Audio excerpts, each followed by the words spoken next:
Alright, let's finish getting this set up so we can get Let's oh, finish getting this set up so that's we way can too get loud. oh, finish getting this set up so It's we way can too get loud. it's way too loud. Alright, mic is fixed. Alright, mic is fixed.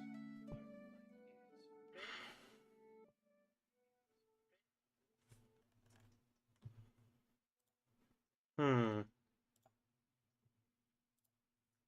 Hmm. Hey, there we go. Alright, that's at least part of it. There we go. Alright, that's at least part of it. Bring that up just slightly. Alright, that's at least part of it. Bring that up just slightly. Screen capture, there we go. Screen capture, there we go.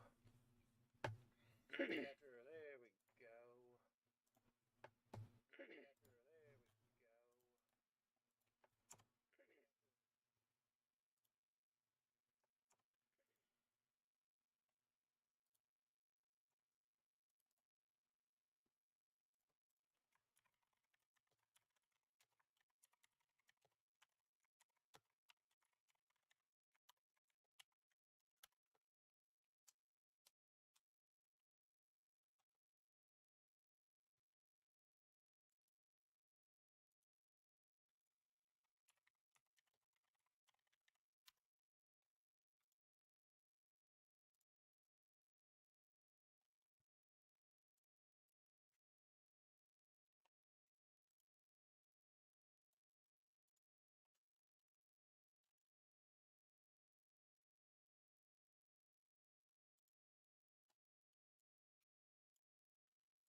Alright, just finish setting up while people get a chance to hop in. While people get a chance to hop in. While people get a chance to hop Oh, in. right. Oh, right.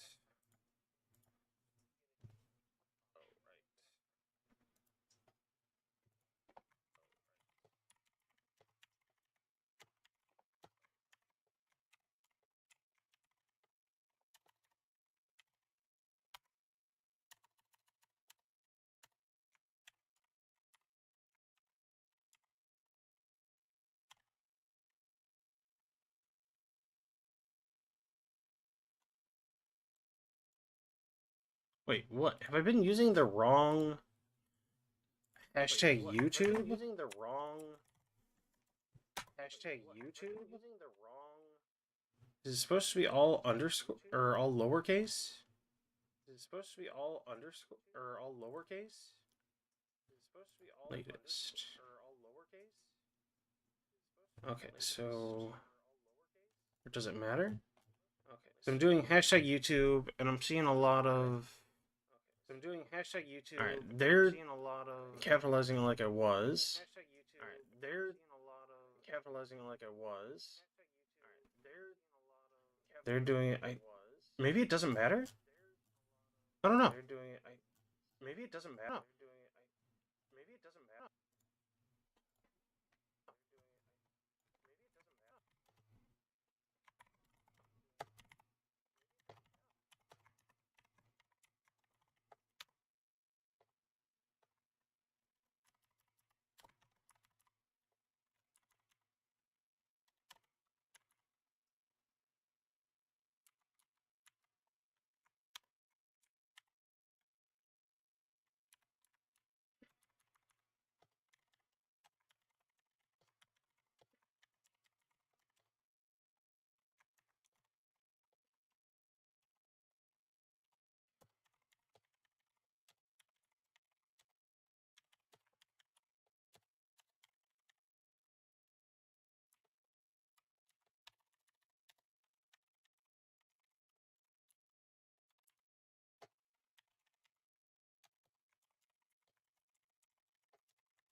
Alrighty.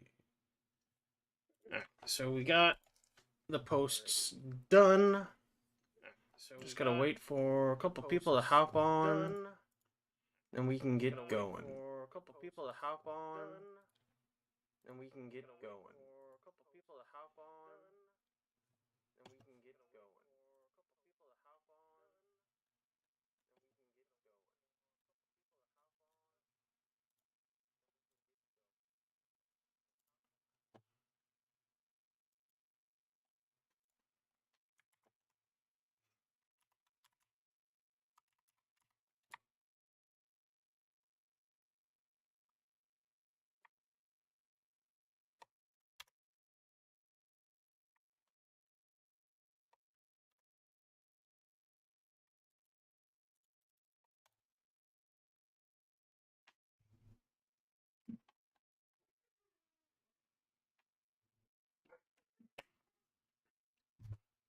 Alright, just 1 second.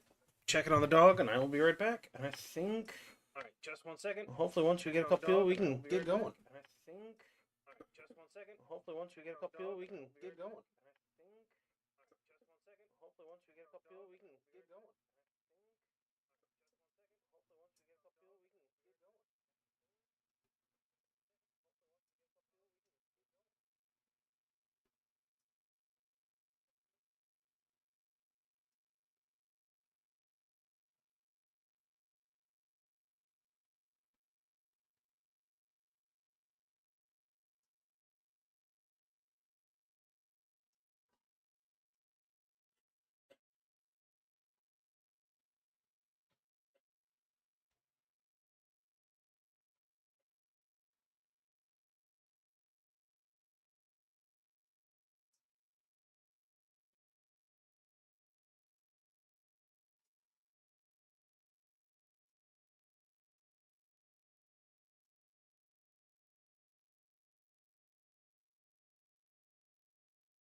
Okay. Let's see. So, this week, let me double check. Refresh this. 10 votes for the poll this week, and Owlbear has won. So Owlbear is the monster for the week. Starting with Pathfinder, creature 4. Ours is going to be a monster level 3 because it is a double monster.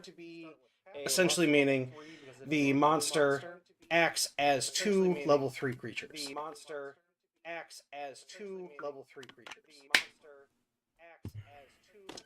Chairs all set up. Alright. Owlbear. With the body of a powerful brown bear and the keen senses of an owl, the owlbear is a dangerous territorial predator, fearlessly attacking any creature that strays into its domain. Those who run afoul of an owlbear hear its terrifying screech only seconds before the massive creature is upon them, ripping them apart with deadly talons and a powerful beak. I'm echoing? Better? I didn't change anything. Why am I echoing? Alright. Although their origin is lost to time, owlbears are assumed to be the result of a magical experiment to make a more cunning predator. According to the legend, might be on my okay. According to the legend, the wizard was too successful and ended up being the first victim to the beast. Today, owlbears can be found around the world with a variety of features. While the most common subspecies looks like a brown bear with the features of a great horned owl, owlbears from the frozen north might resemble polar bears mixed with snowy owls, and in temperate rainforests they may resemble black bears with the heads of barn owls. It's kind of interesting. I've never seen those two sort of shown off. Most owlbears live solitary lives, gathering only to mate and raise cubs, which are hatched from eggs. An owlbear's territory usually extends to around 5 miles from its lair, with clear signs of its habitat appearing within 1 mile, clawed up trees, gigantic feathers, and shredded carcasses. The lair of an owlbear rarely holds anything of value, but some adventurers have found trinkets, coins, and even jewelry in the massive pellets of undigested bones these monsters leave behind. Okay, easy enough. Pre-encounter clues. Owl bear pellets. Owlbear. Okay, let's do owlbear. What was it? Clawed trees. If I could spell correctly, it would be great. Clawed up trees. Gigantic feathers. And shredded carcasses. And honestly, because leaning into this season, I think maybe let's do the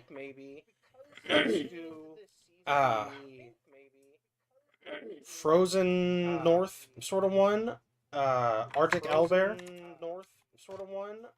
Let's do that. So polar bear and snowy owl.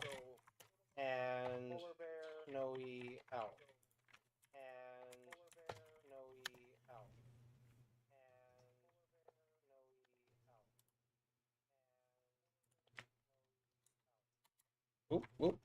There you go. Snowy owl. Oop, oop. There you go. Snowy owl.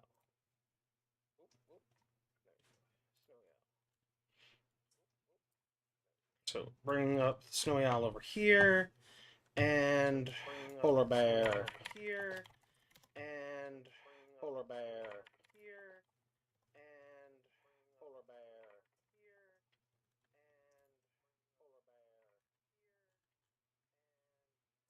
and polar bear. Wait, snowy owl. Can we get? Polar bear. Wait, we double this. Nope. We double this. Oh, here we go.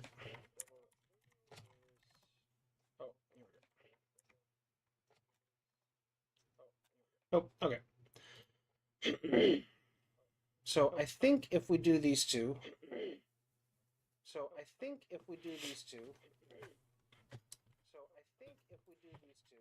Arctic. Okay, I misspelled that. Polar bear and snowy owl. So owlbear pallets, clawed up trees, gigantic feathers, and shredded carcasses. Size large.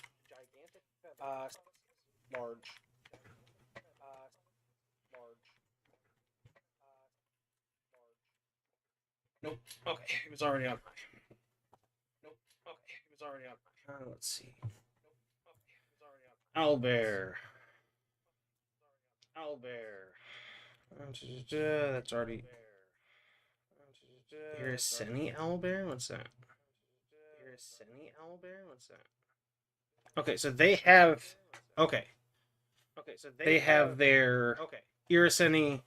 I believe Irisen is Pathfinder's sort of. I think that's the like Baba Yaga place with the like frost witches. It is okay.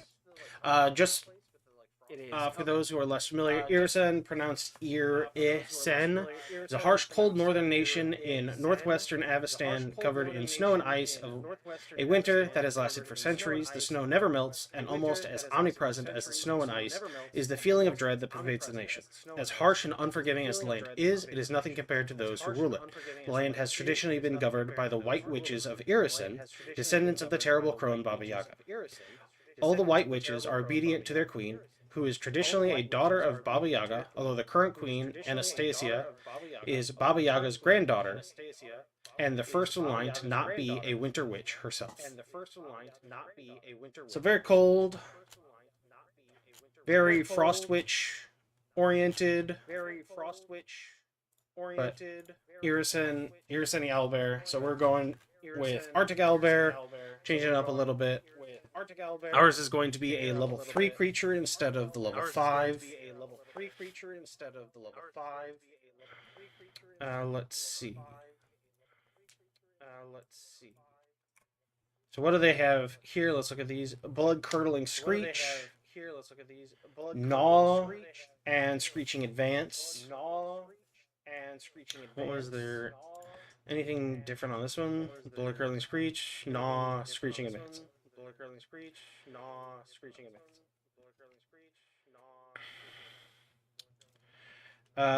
Variant Owlbears. Snowy Owlbears trade their terrifying screech for amazing stealth. Evidently not. Ability to erupt from the snow to take prey by surprise. Although incredibly rare, some owlbears have retained a limited form of flight, allowing them to glide almost 20 feet for every foot of height descended. Terrifyingly, these owlbears are entirely silent while descending on their prey, which is kind of common for owls to have it's sort of like jagged feather edges along the edge of their wing that makes them fly with no sound. So, stealth predator. Maybe give them like a burrowing speed.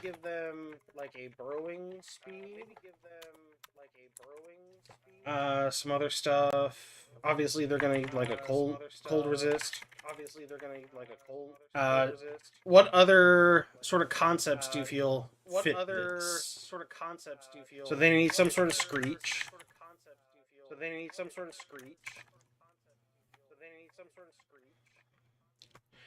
Bears do something.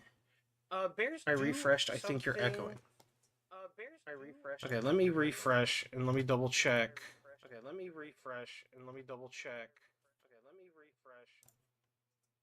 Oh, I might have been echoing. Okay, I have a second tab open with the stream so I can see it.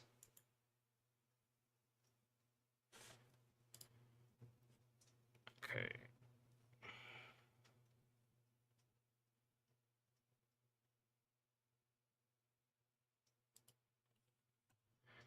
Here, let me. All right, did that fix it?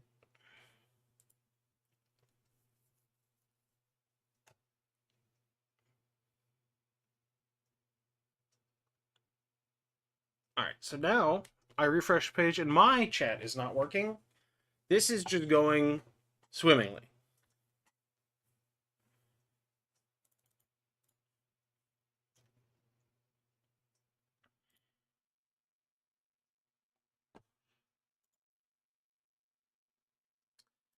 All right, let's try this again. So live, go back to control room.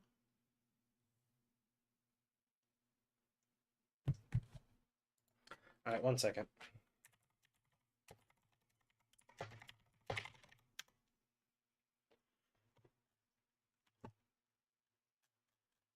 I don't know why this isn't working.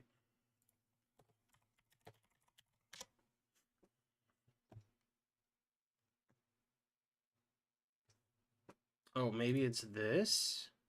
Nope, that's allowed.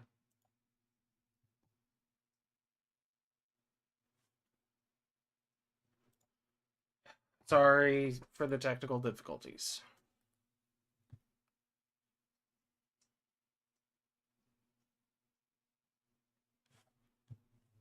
All right, go back to content, go to live, go to live control room.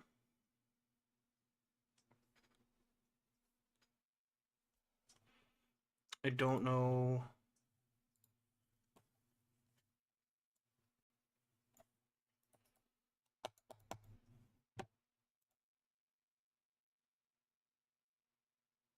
Man, live streaming from YouTube is wonky.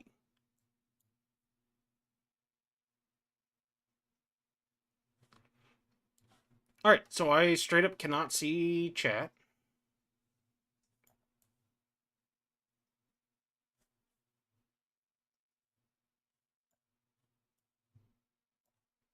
There we go.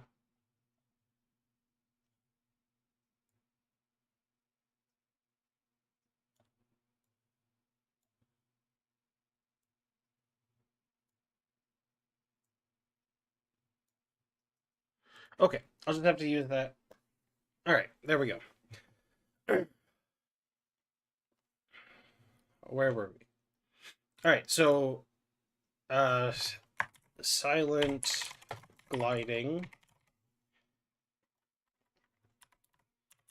stealth predator, stealth ambush predator. So burrowing speed, some things that can go into stealth ambush predator, burrowing speed, silent gliding, limited flight.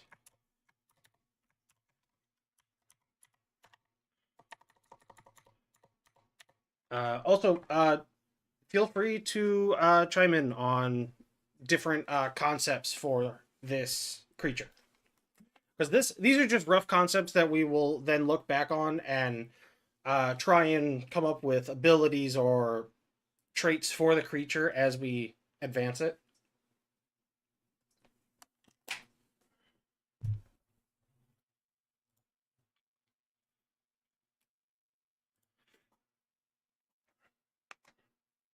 Ice breath like winter wolves. Okay. Ice breath. H key is not wanting to work. I need to clean my keyboard. All right, so stealth predator, burrowing speed, silence gliding, stealth skill.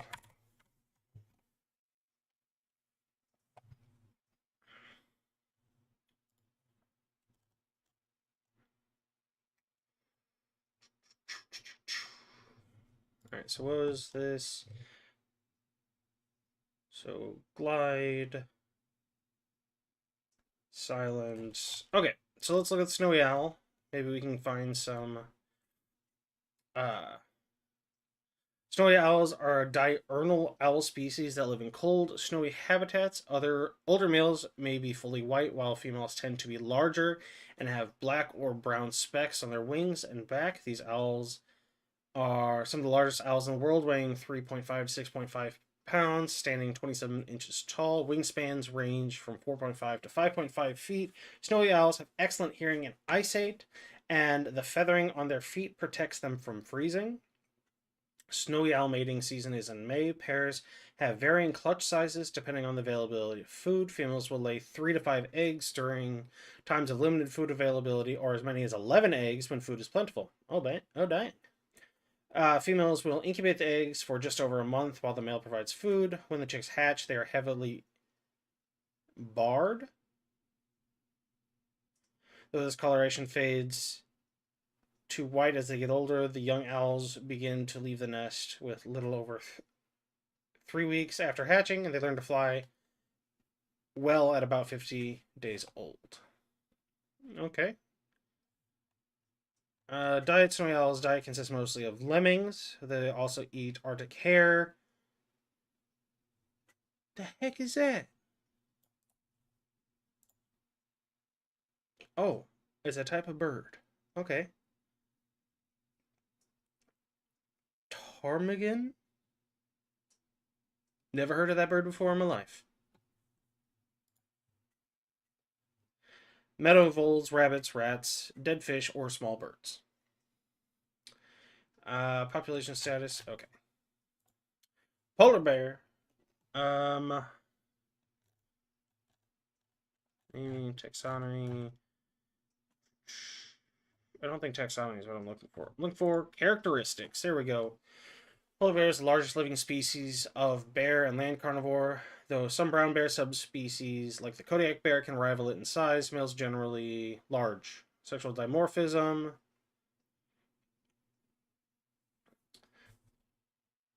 More slender build. I think giving it a swim speed would also be good. Because I know polar bears do a lot of swimming.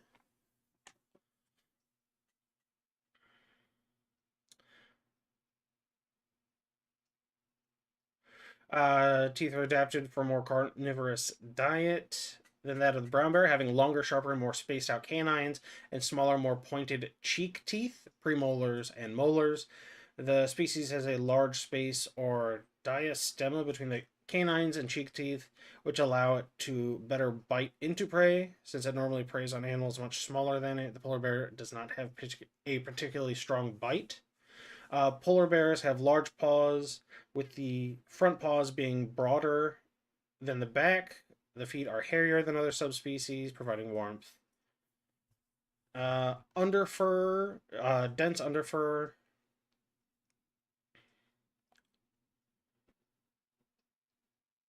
Um, Eyes of polar bear close to the top of the head, which allow it to stay out of the water when swimming at the surface. They're relatively small, which may be an adaptation against blowing snow or snow blindness. Polar bears are dichromats and lack the cone cells for seeing medium, mainly green wavelengths. They have many rod cells. Okay.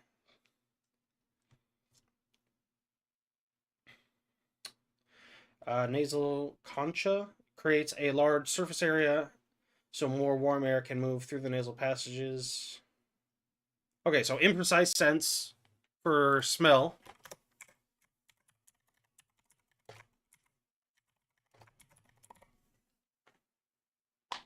That's an easy pickup. Okay.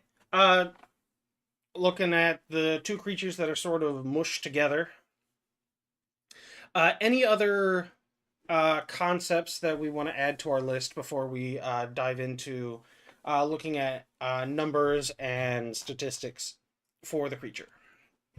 Also, any other pre-encounter clues that you may want to add up there?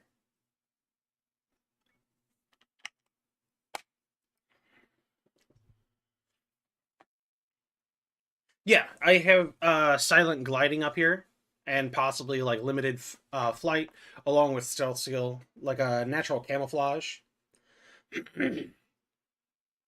For feathers, I have gigantic feathers for the pre-encounter clues, and I have owlbear pellets as pre-encounters. So the pre-encounter clues we have right now: owlbear pellets, clawed up trees, gigantic feathers, and shredded carcasses.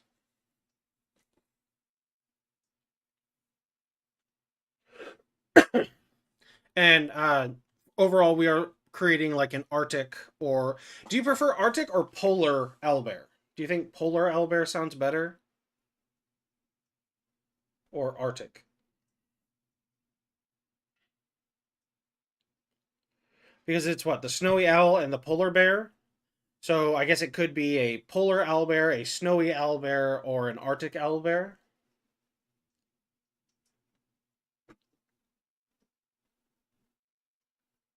Owl polar bear. I don't think we should split up owlbear.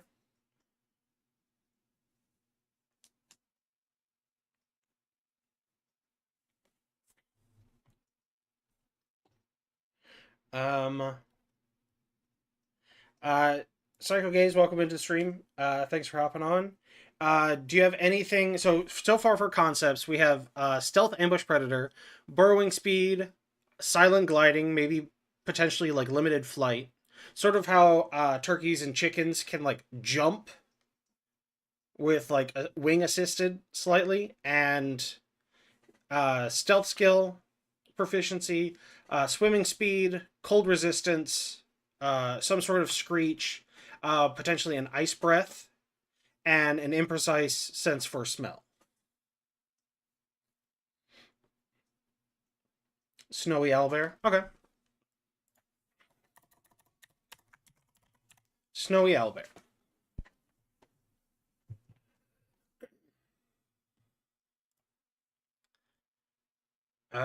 Okay.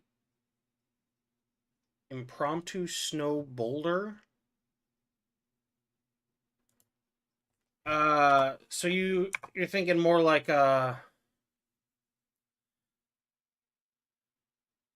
sort of like a big snowball, like it would hit the ground and fling snow. Think Lagombi from Monster Hunter. That's the like snow rabbit monster, right? I'm trying to remember. I don't think that one was in Wilds. That was in the other one that I played briefly with Epion. Okay, so snow boulder attack, range attack.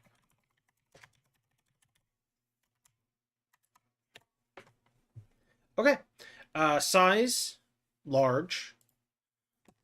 Traits animal.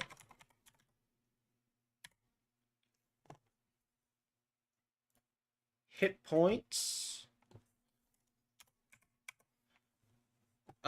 Building creatures. Oh, I'm in the wrong section. So level 3. I think maybe we reduce its AC by 1 and give it a little bit more health. So HP is 55. So let's reduce its AC by 1. So what is so give it like an additional 10 health, so 65, and then double it to 130. So 130 health. AC 18.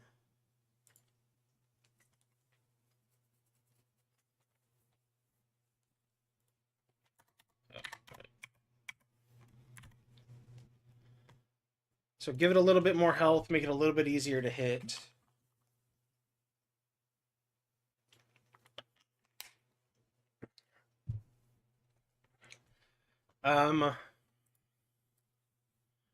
They aren't mindless, right? No, they aren't. So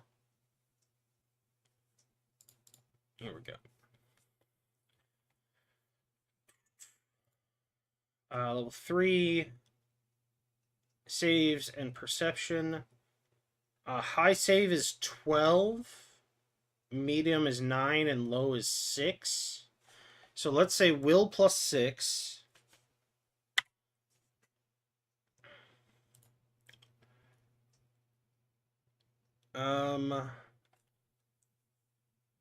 Let's say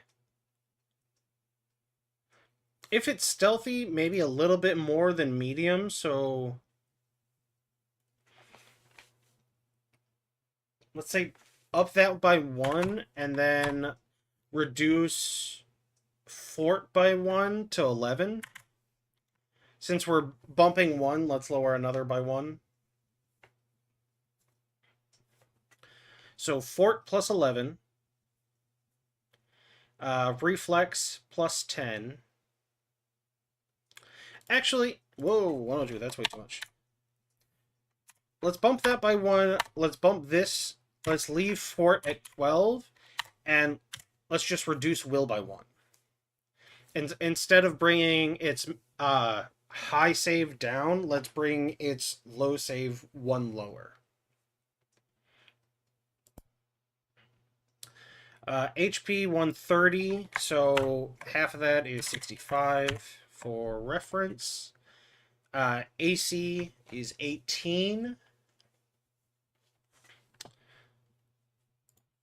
Resistances. Cold, 5. Any other resistances that you think make sense?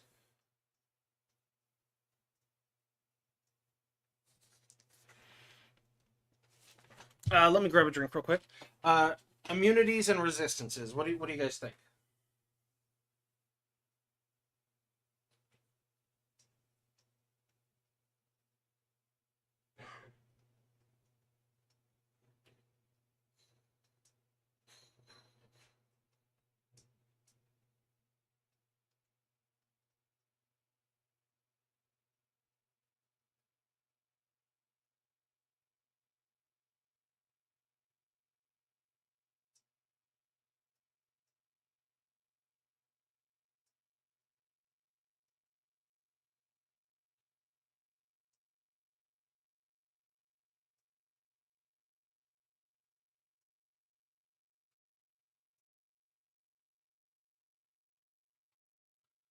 So it's got cold resistance 5. Maybe offset that with a weakness to fire.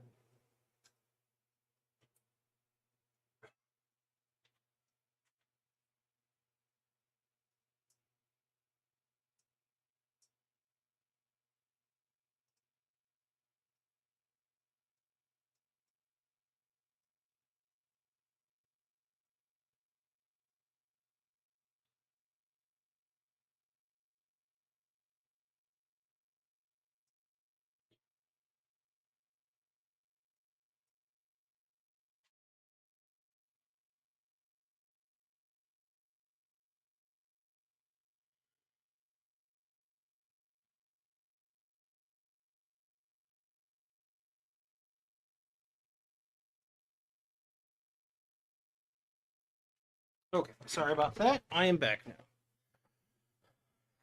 So I'm thinking weakness to fire, not as much as its resistance to cold. So let's just do fire 2.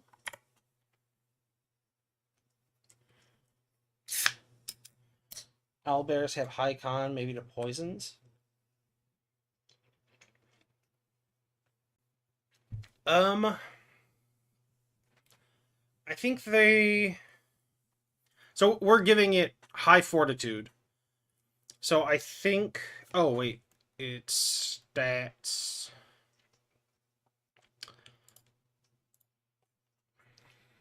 Wait, do we have its stats on here? We do not. All right, let's add a section for stats. I think we missed that when we were doing the Iron Golem last week. So strength, dex, con, int, wisdom, charisma. Come on, HE.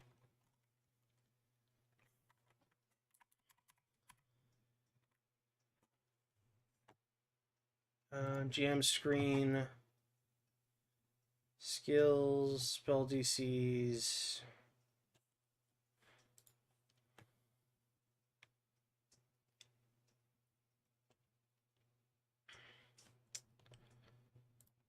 I think probably since it's so low level, we don't want it to go above 4. So let's probably give it +4 strength, +4 con, +3 dex, uh,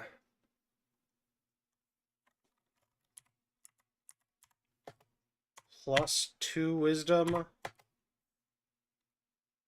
-2 charisma, -2 int. I think that's... Oh, int -4 on this one? Okay, int -4. Wisdom +3, charisma 0. Okay, we can do charisma 0.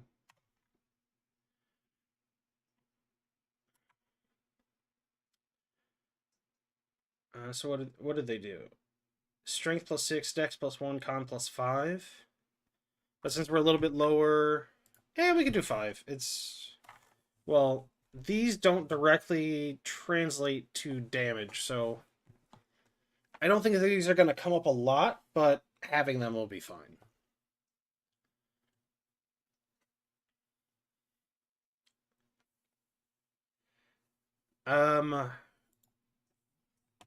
Hmm. I don't think this one has any resistances at all.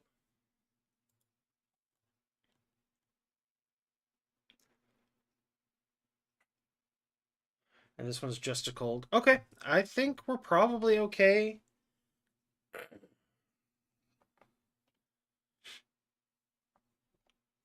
Keeping it simple with cold 5 and weakness to fire 2. Speed.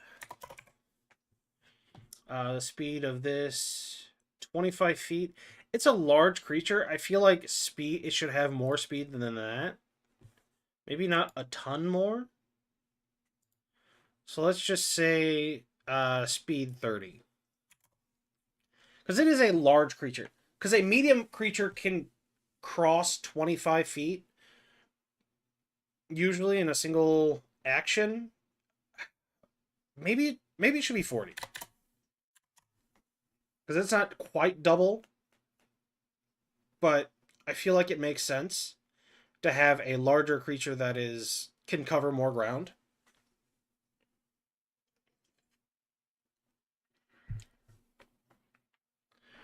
Um, so how does that work?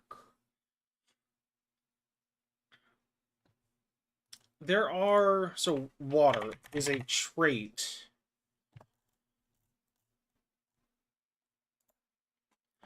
Effects with the water trait either manipulate or conjure water. Those that manipulate water have no effect in an area without water. Creatures with this trait consist primarily of water or have connection to magical water.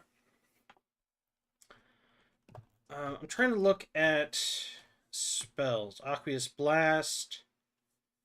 Evoke a mass of water into the air. For the remainder of your turn, you can blast targets within 30 feet with this water by spending a single action that has the attack and concentrate traits. When you do so, attempt a ranged spell attack roll. If you hit, you inflict 2d8 bludgeoning damage. On a critical hit, the blast knocks the target prone. So my thinking was maybe like penguins, they would have a sort of like feather coating where they were resistant to water, but I don't think giving them sort of a buff against water trait abilities or spells would really do a whole lot to. I don't think it would make a whole lot of sense, is my thinking. I think it would mostly fall under the resistance 5 to cold. So no immunities. Weak point. Did we skip anything? Large animal. Okay. Weak point. What might be the weak point for an owlbear?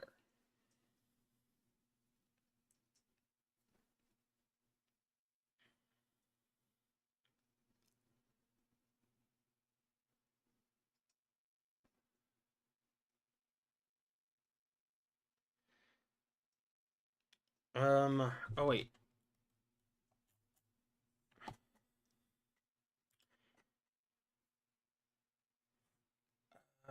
Is it sound? Is that the type of damage?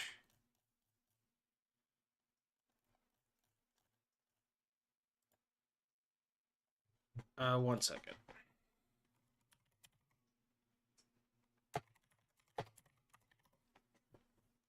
Sonic. Okay. That is what I was looking for. Sonic damage.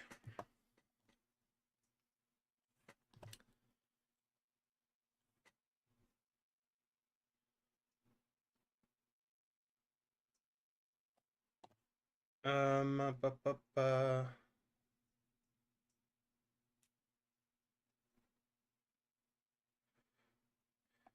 Concordant Choir, you unleash a dangerous consonance of reverberating sound, focusing on a single target or spreading out damage to many foes. The number of actions you spend casting the spell determines target's range area. Spells deal 1d4 sonic damage to a single enemy with a basic fortitude save. So it looks like sonic damage is probably going to be fortitude. Whoop. Sonic damage, fortitude. Oh, but that one's a will. Fortitude. So it's already going to have high fortitude. So,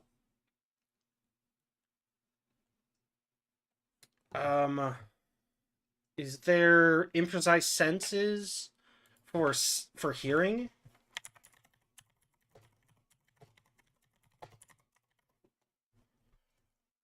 Oh, imprecise senses. Here we go. Average hearing is an imprecise sense. It can't detect the full range of detail.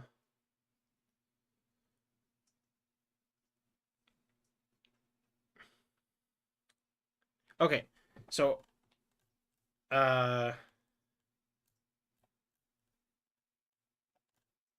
let's go senses. Oh, we also need to do perception. Wait, where's skills? We have it over here. Okay. That should probably be up here.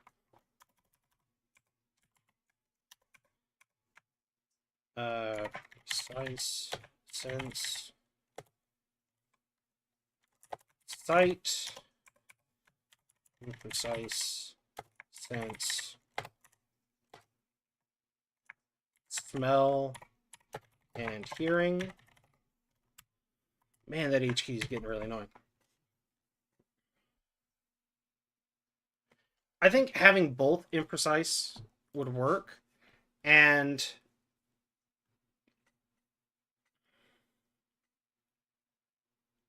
actually, let's go ahead and give it a precise sense of smell, because that was one of the things for the polar bear. It had a larger, like, nasal passage.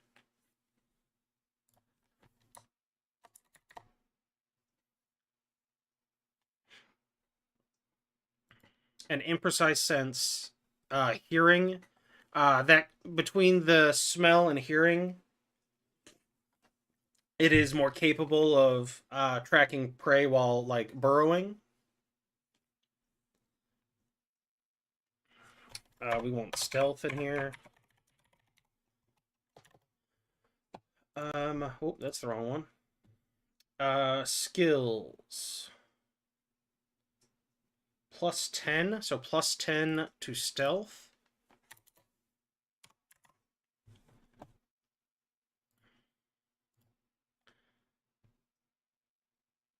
Let's see. Strength. Okay, skills. Acrobatics, athletics, intimidation.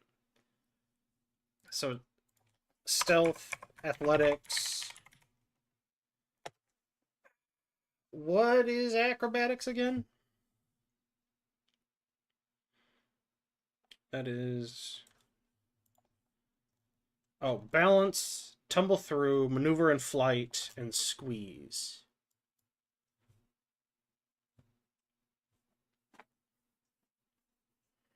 So probably not as good as its stealth for acrobatics. Athletics, plus 10, seems fine. Actually, let's give it plus 8 for stealth, plus 10 for athletics, and acrobatics a little bit worse. Let's give it 8, I guess. Since the numbers suggest skill of 10.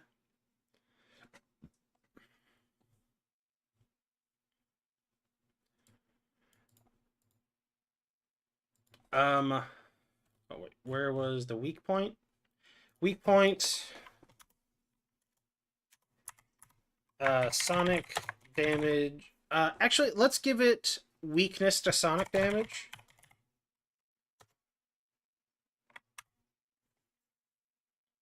And have sonic damage...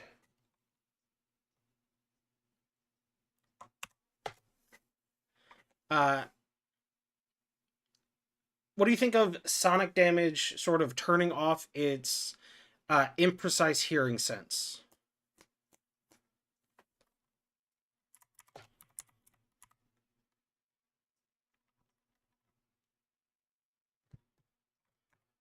Loses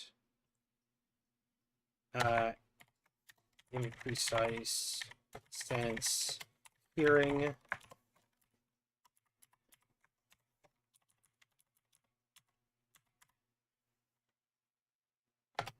For 1 minute.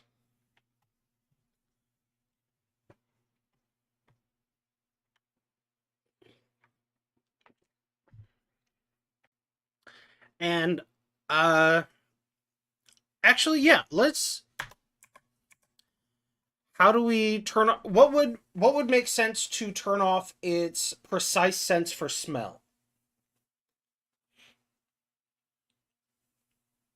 This could potentially be a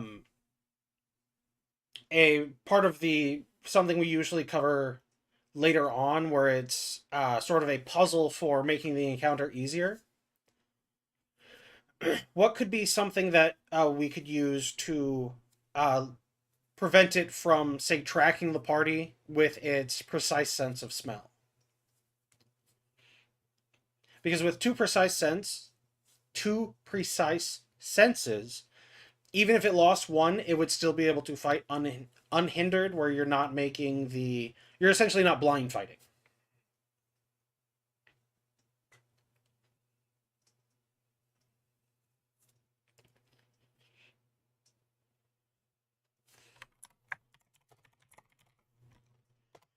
Should there be a threshold for the sonic damage?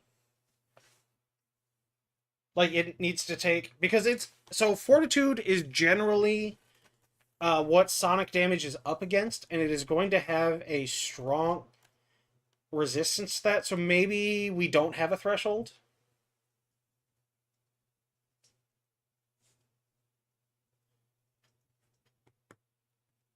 I think it's not super common. I believe it's mostly... Actually, never mind. Haunting Hymn does it. Which, Haunting Hymn, I believe, is... Oh, wait, no. Just Divine and Occult. But it can also cause Deafened, which is essentially what... let's check Deafened, actually. Deafened. You can't hear, you automatically critically fail. Perception checks that require you to be able to hear. Okay. On taking sonic damage, Deafened. For 1 minute. There's already a word for it. We should stick with the terminology for the system. Probably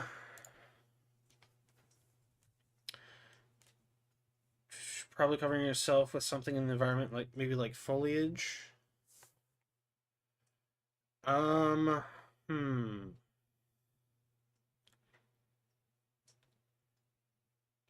Trying to think. So it's sort of like what they did in Predator to sort of hide their like body temperature sort of deal, where they like covered themselves in mud.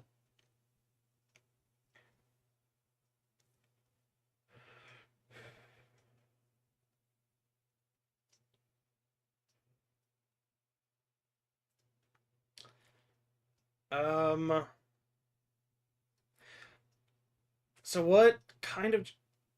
That far, like to polar or Arctic regions, you're looking at mostly like pine trees, right?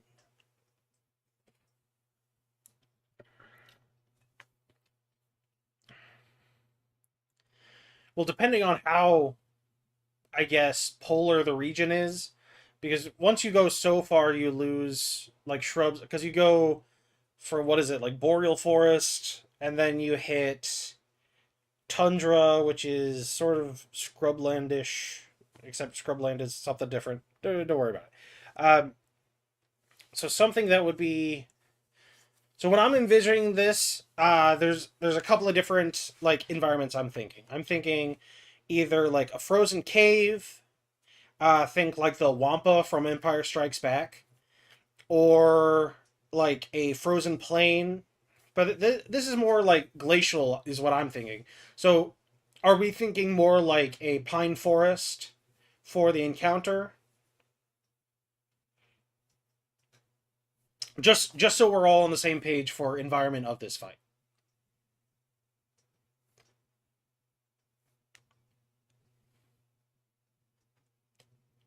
Okay. Let me turn the thermostat down. It is getting hot in this place.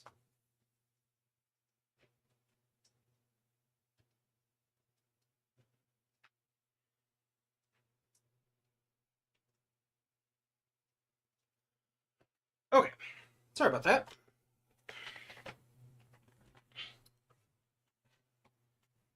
So, pines. So,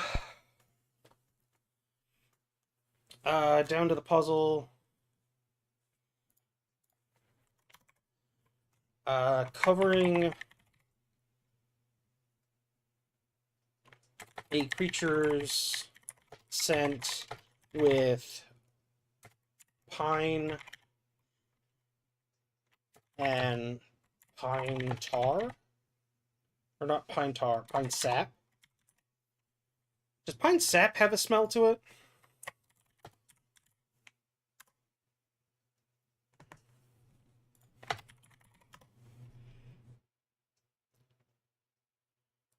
Uh, is it the needles itself, or is it the pine sap that is what causes the smell?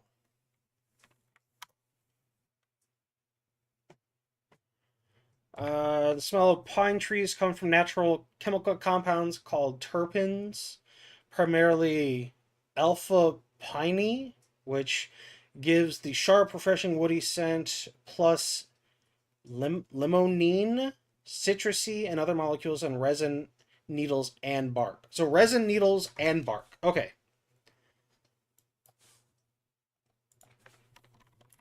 With pine needles, resin, and bark. There we go.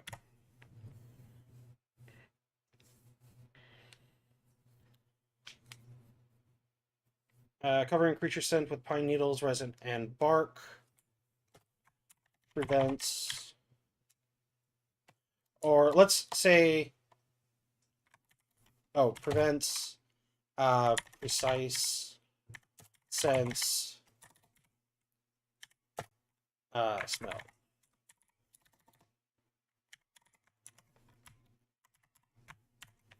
Okay.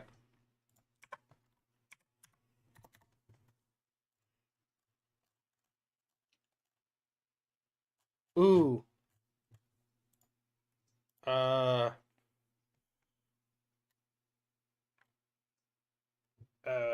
Snowy owlbear feathers cloak for +1. Actually, let's do +2 to stealth rolls in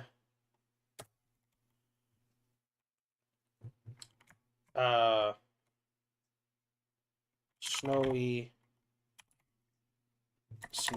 snowy and icy in, I think it's just Y? I don't know. Icy environments.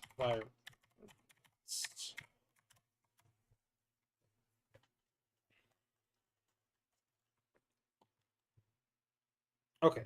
Snowy owlbear. Where were we? Sorry about that. Got distracted. So sonic damage will turn off its imprecise sense for hearing.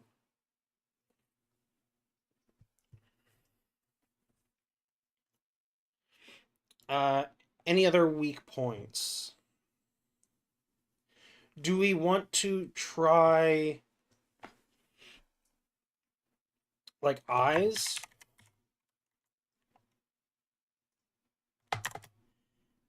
AC, what is its normal AC? 18, so AC 20. Inflict blinded until the end of its next turn. So a little bit harder to do, but you can an easier way to inflict. So inflict blind until the end of next turn. Weakness 2 to all damage. Weakness 2 to all damage of the triggering damage, and inflict blinded until the end of its next turn. So, essentially takes 2 additional damage on the hit.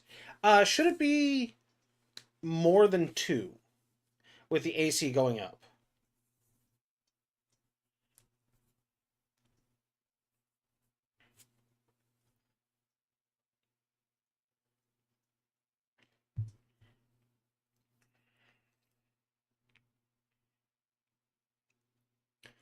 So the AC is going to be 2 harder, so it's going to be -10 to hit, -10 to crit, which at this level, an additional 2 probably means you're no longer going to be able to crit on anything but a 20.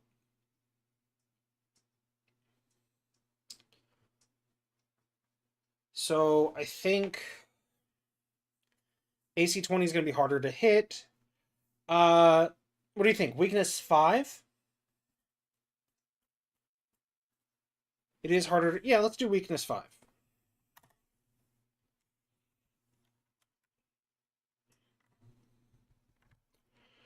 That way, if you manage to hit it with like a firebolt or something, you do an additional 7 damage. So you have this. You have the risk reward. Let's see.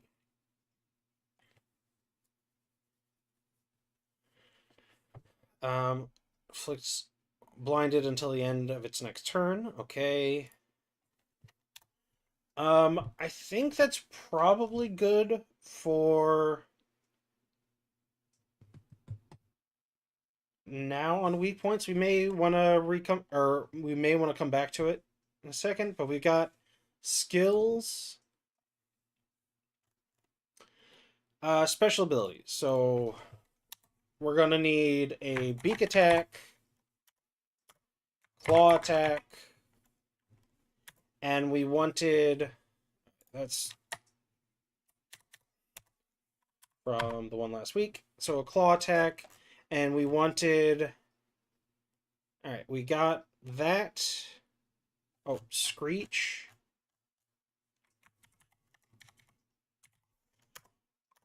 Breath. We might be able to mix the breath and the screech. Oh wait, speed.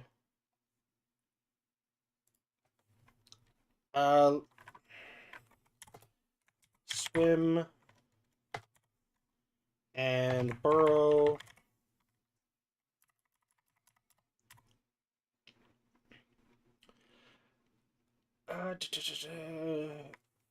Are swim and burrow speed normally half?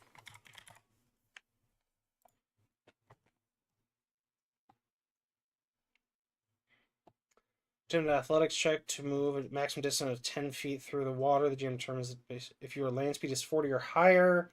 Increase the maximum possible distance by 5 feet for every 20 feet. Okay, let's give it half of its movement speed. So swim 20, burrow. Digging is harder than swimming, so it is large. So let's actually give it burrow 20 and swim 30.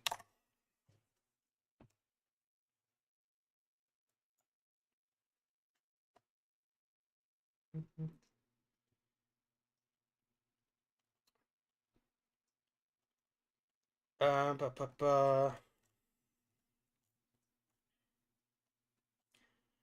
let's give it a burrow / dive action.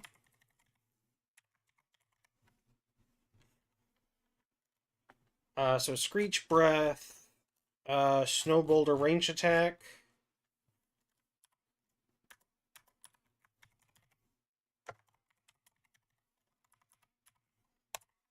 What do you think about mixing the screech and the breath? So blood curdling screech, Owlbear screeches, terrifying prey, each creature an 80-foot emanation, or else results. So this is just frightened. So let's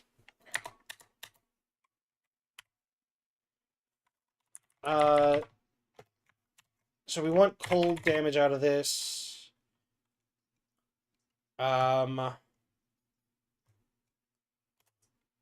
Maybe sonic damage? And maybe frightened also. So beak and claw. That look good. A beak attack, a claw attack, a screech, maybe a charge, a burrow and dive, a charge.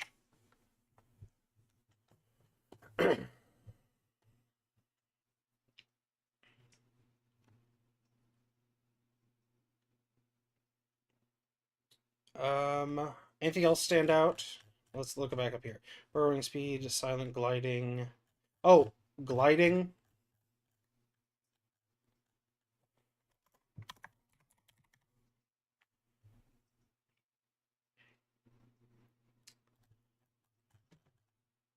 Stealth, ambush, predator, burrowing speed. We got silent gliding. We're still working on stealth skill, swim speed, cold resist, screech, ice breath, imprecise sense, smell, snow boulder, range attack. Okay, so I think we got a good basis for its abilities.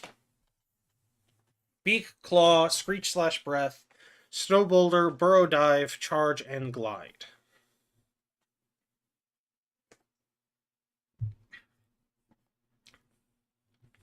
Oh, to cheat, what was that barbarian charge ability you were using? I can't remember the name.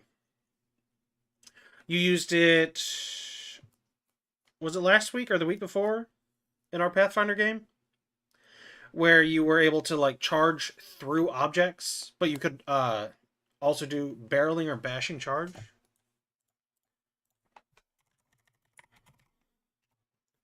Barreling charge. Here we go.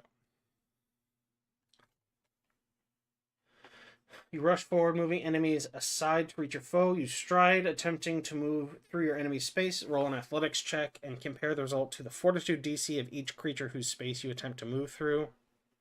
During your stride, moving through its space on a success but ending your movement before entering space on a failure, you can then strike regardless of how your stride ended. You can use barreling charge to burrow, climb, fly, or swim instead of stride if you have a corresponding movement type. Okay, let's just give it barreling charge.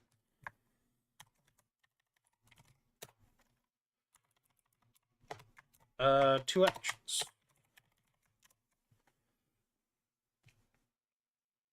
I think that fits pretty good. Let's see.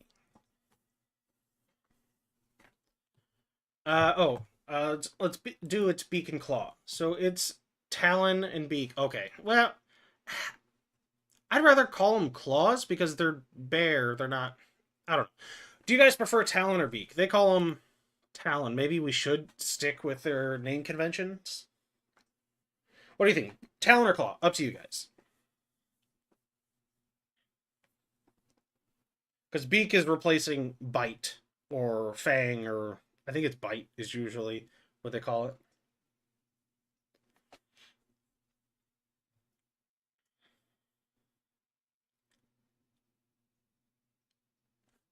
Okay, we'll call it talon.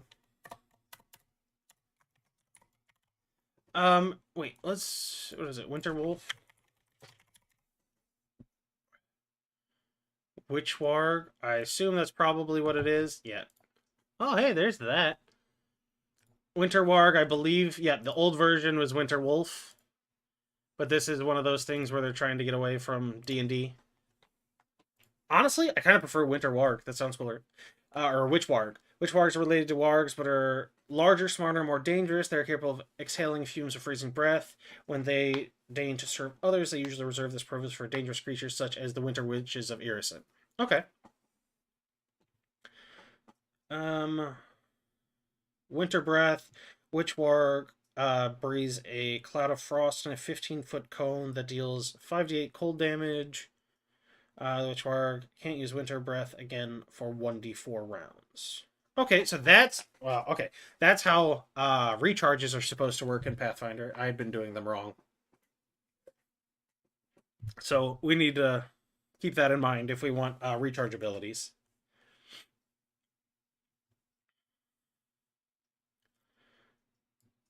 So let's look at mixing the Winter Breath with the blood curdling screech. Owlbear unleashes a loud screech that terrifies its prey. Each creature in an 80-foot emanation must attempt a DC 22 will save. Regardless of the result, creatures are temporarily immune for 1 minute. Okay. So, crit success.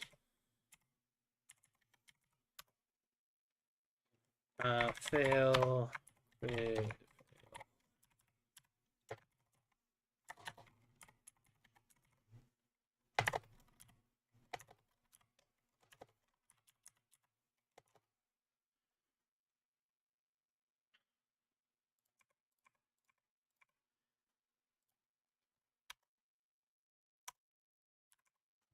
Okay, so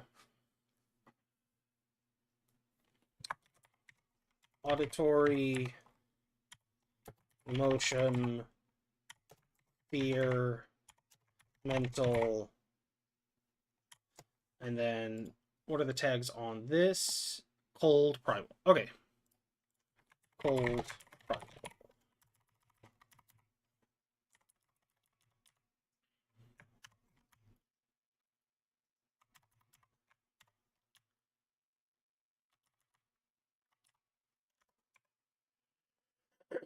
Let's see. So screech / breath. We need a name for it.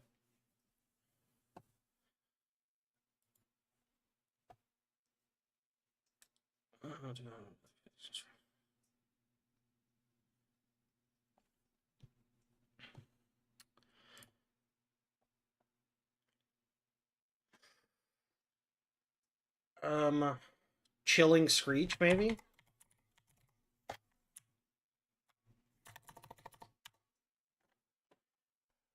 Let me know if you guys think of a better name, or would just prefer something different. So one action.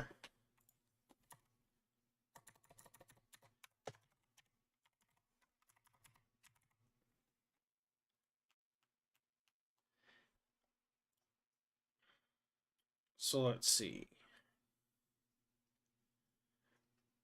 The creature is unaffected. Success. Frightened. 1. Actually, let's do.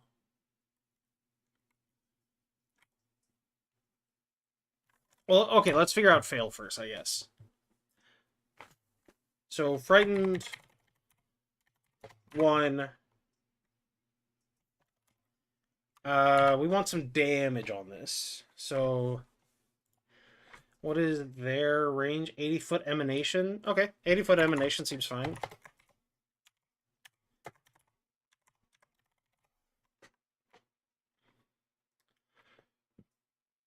We need a DC for this. 3 DC 20.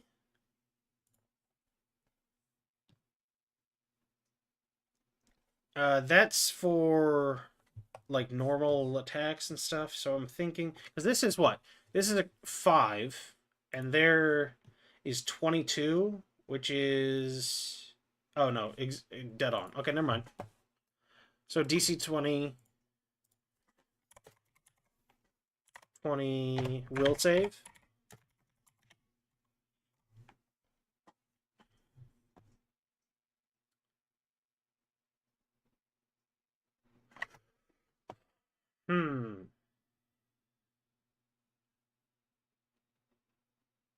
So I was thinking sonic damage and cold damage, but that would be more fortitude. Should we split this up? Or what do you think?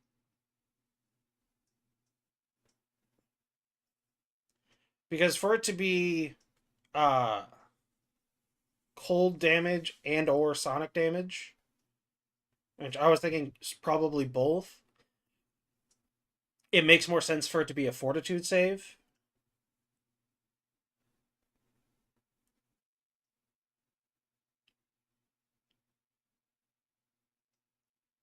Actually, let's have the primary be damage and have the rider be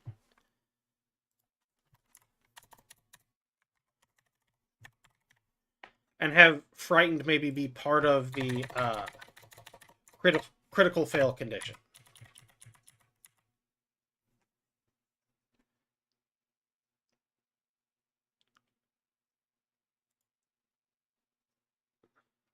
Frightened 1 on fail, frightened 2 on crit fail.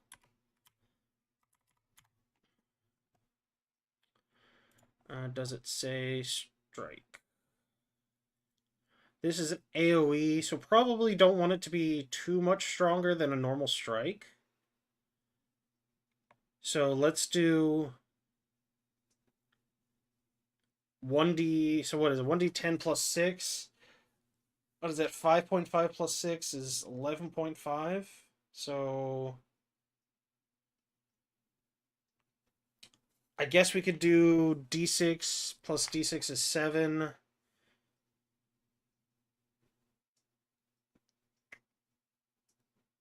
But what would the d8 be? 2d8 would be 4.5. So 9, and then get to 12 is 3. So we could do plus 2 on both. But let's do d6 plus 3. Yeah, that's not too much worse.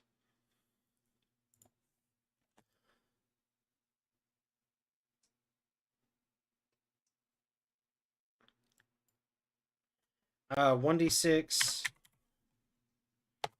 cold, or 1d6 plus 2 cold, 1d6 plus 2 sonic, and frightened 1.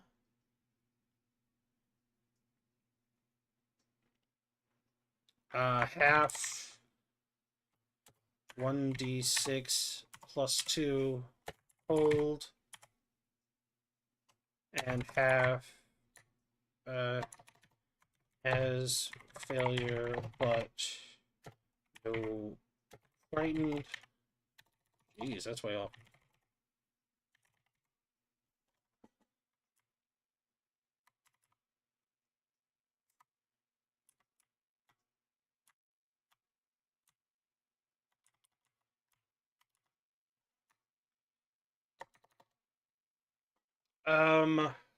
So wait. I'm confused myself.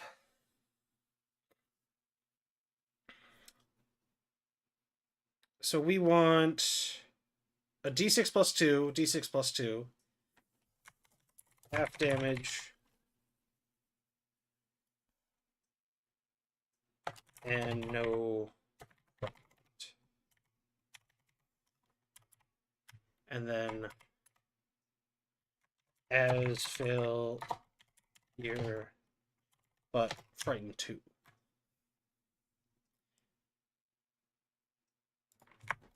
Twice. Double damage. What is the writing? What is the thing for this?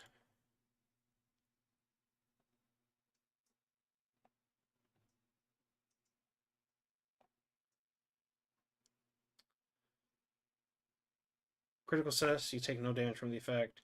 You take half the listed damage from the effect. You take full listed damage from the effect. You take double listed damage from the effect. Okay, so this is a basic save is just damage, it seems. Which I was getting incorrect before.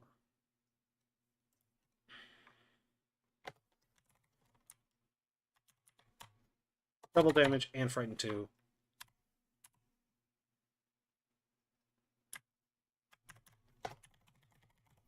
Okay, so that look okay. Chilling Screech. One action. Recharge 1d4 rounds. Let's make it 2 actions.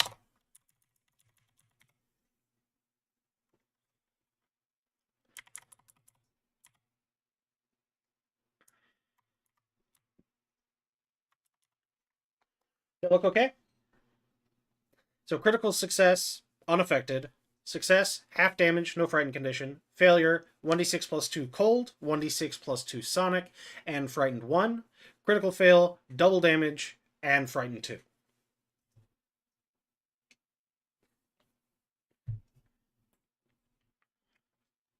Alright, let's see. Anything to add on that one before we move on?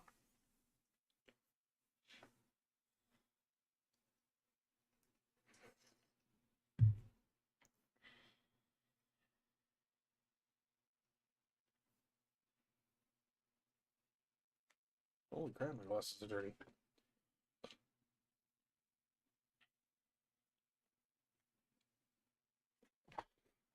All right.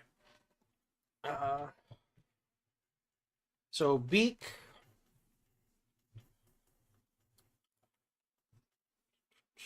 So talon, they have agile, piercing plus grab. Okay. And beak is more damage, no grab. So talon is going to be utility, less damage plus utility, and the beak is going to be pure damage. I believe that probably holds over here. Agile means it has a better chance of hitting. That's perfectly fine. So agile on talon. Strike. 3. So plus 12, 1d10 plus 6. Plus 12, 1d10 plus 6. Piercing. Talon is agile. Or plus 12, 1d8. How did they knock theirs down? They just changed the die type, right? By one step. All right. 1d8 plus 6.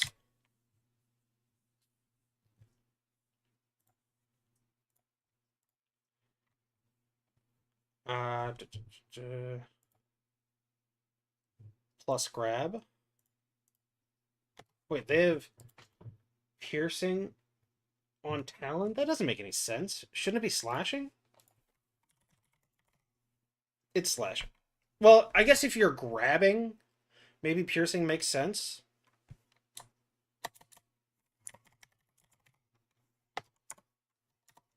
Plus grab. Monster's last action was a successful strike that lists grab in its damage entry, or the monster has a creature grabbed or restrained effect. If used after a strike, the monster attempts to grapple the creature using the body part it attacked with. This attempt neither applies nor counts towards creature's multiple attack penalty. The monster can instead use grab and choose one creature it's grabbing or restrained with an appendage that has a grab to automatically extend that condition to the end of the monster's next turn. Okay. Easy enough.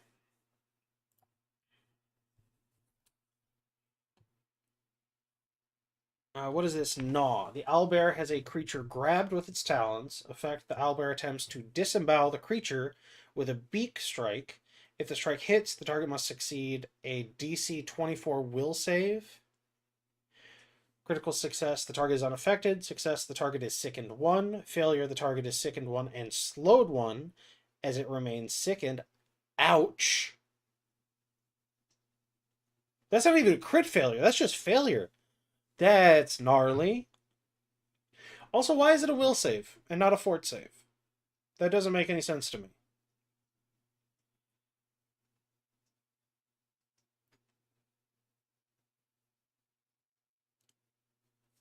Any thoughts on that? Why it would be a will save instead of a fort save?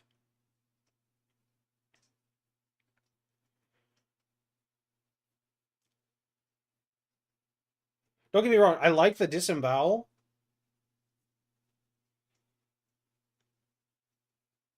And it requires using the beak, which is more damage, I guess. Oh, but it doesn't have the agile trait. I guess that's the like balancing factor. I assume screeching advances. So these are exactly the same. I can close that one.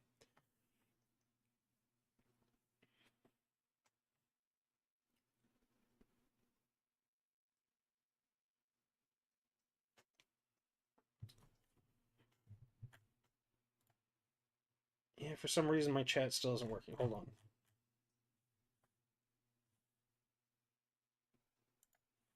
Let's do that.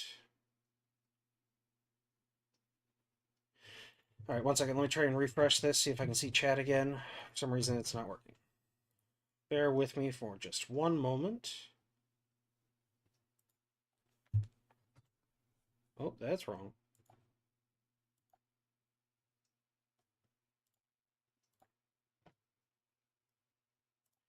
Content. Live. View control room.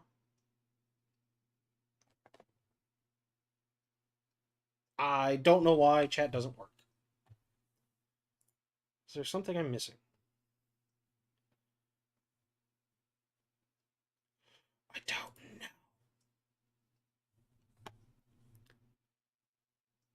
All right. 1 second.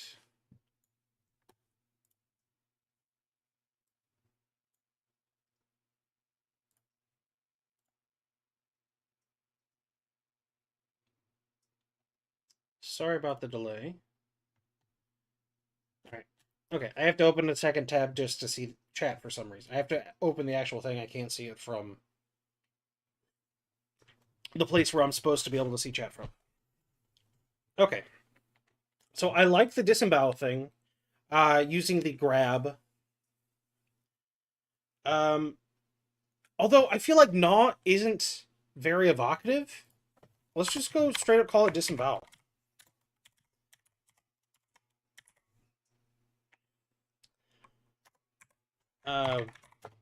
Beak. So one action.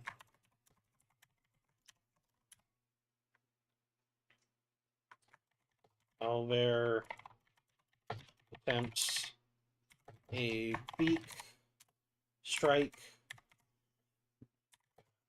against a grabbed creature.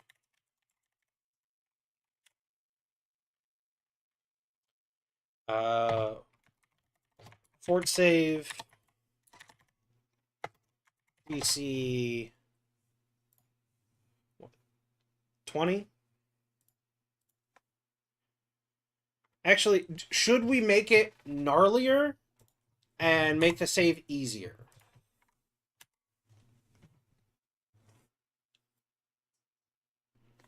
Because we could just make... If we make the save easier, we could make what it does a little bit gnarlier.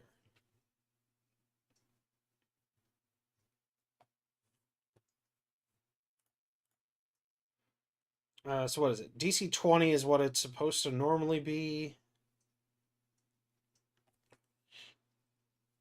Let's do DC 18.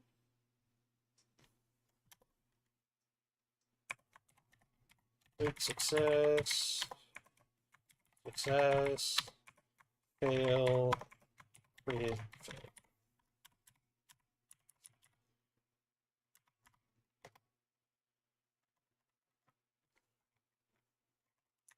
The target is unaffected.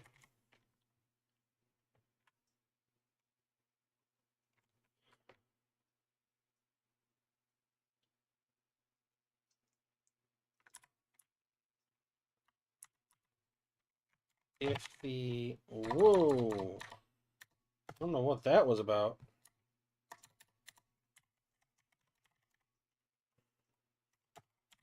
If the... Come on now. HE work. If the strike hits...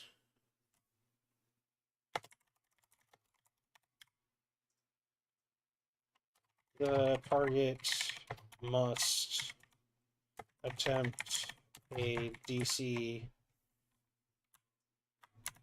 18 fort save.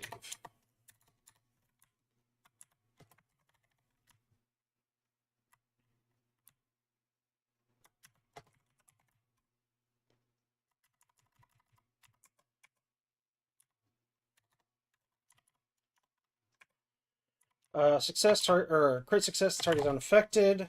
What is there? Is the sickened one?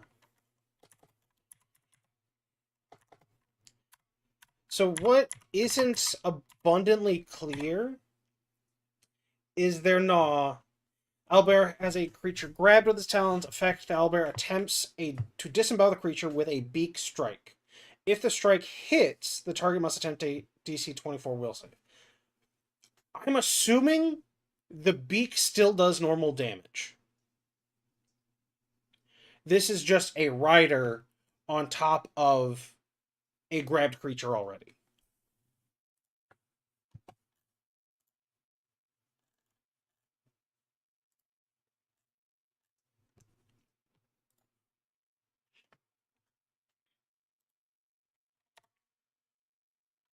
So I'm thinking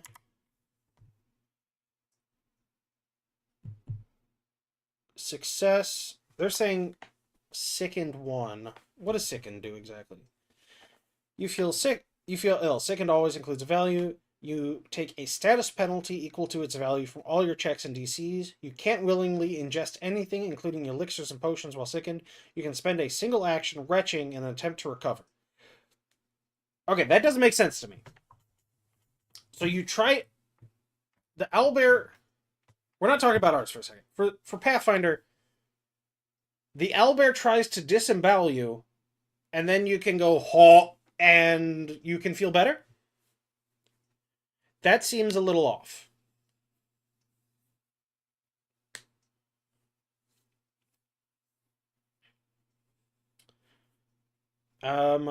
I'm thinking if it's trying to disembowel you, maybe persistent bleed.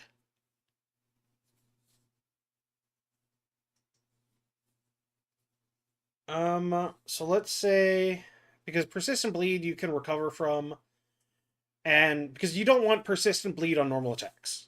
So we want this is a conditional attack after it has already grabbed you, and it's using its non-agile attack at map or on a separate turn, so you already have a chance to get away. So I think persistent bleed wouldn't be a problem.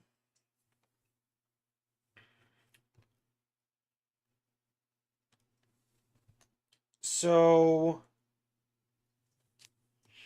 what do you say? Persistent bleed. How much do you think?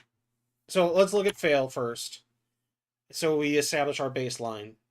How much persistent bleed damage do you think?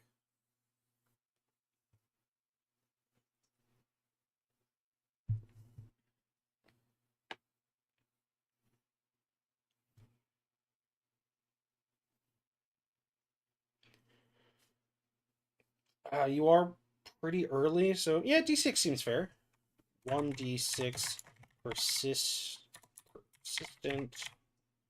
bleed damage. Have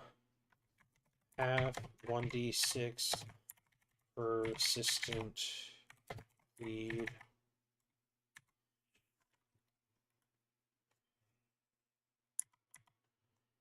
Crit fail 2d6.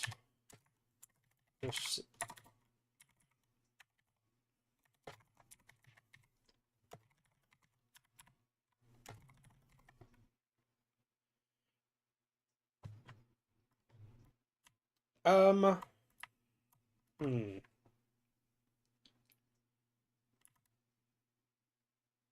Actually, let's have instead of half, let's just do D4.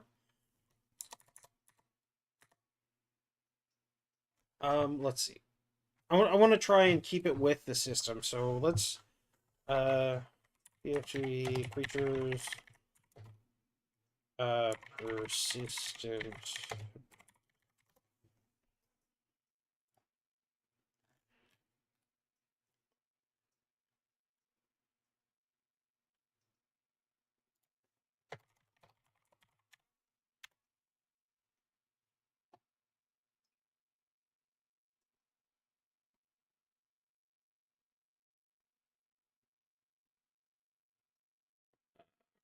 blood fog.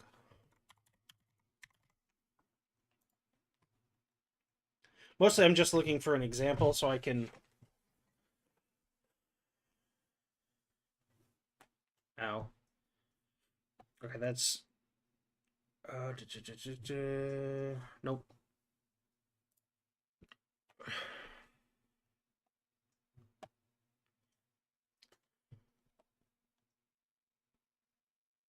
So it looks like persistent bleed is generally only on strikes.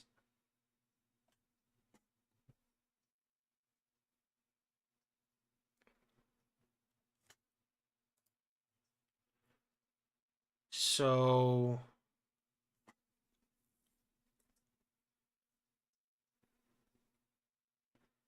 it can be doubled or halved based on the results of an attack roll or saving throw instead of taking persistent bleed. Okay, so half 1d6 is is acceptable within the system. Okay.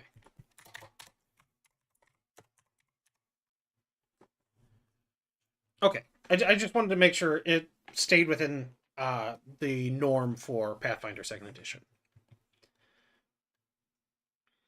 Okay, so Disembowel. Crit fail, 2d6 persistent bleed. We don't want Blood Fog anymore. Slowed 1 seems like a lot. So let's just keep it with the damage. The losing actions is extra rough. Alright, so we've got Disembowel, Chilling Screech.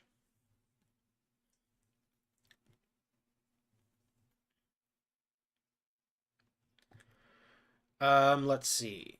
Okay. Snow Boulder.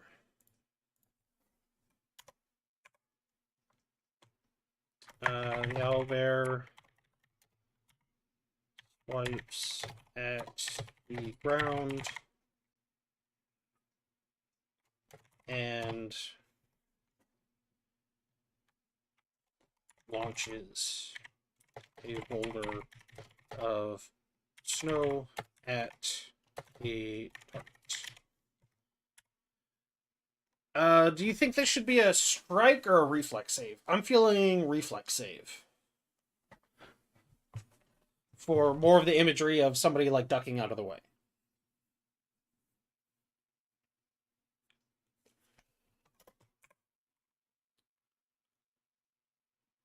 Right, DC 20 reflex.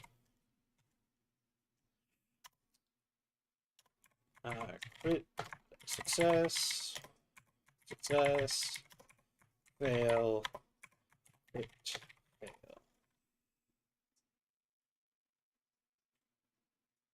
fail. Actually, let's make this basic reflex.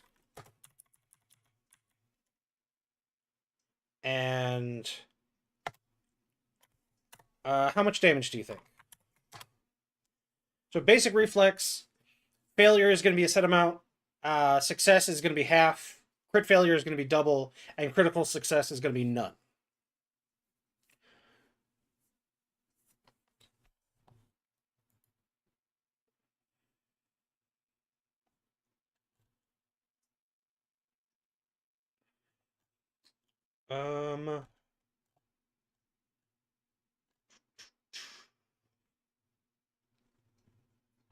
So that's a basic reflex. Let's actually monsters. Let's go to monsters. Show filters. We want level 3. We just want something to give us an idea of a reflex save.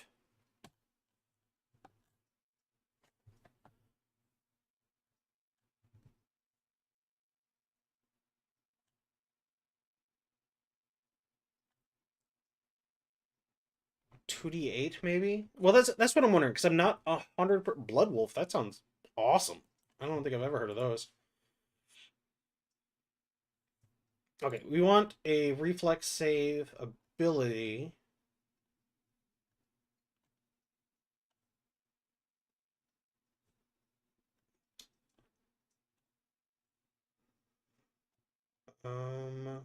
Cinder Rat might have a reflex save. Nope.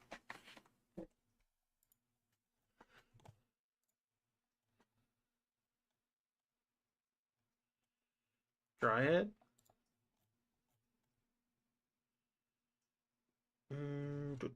Nope.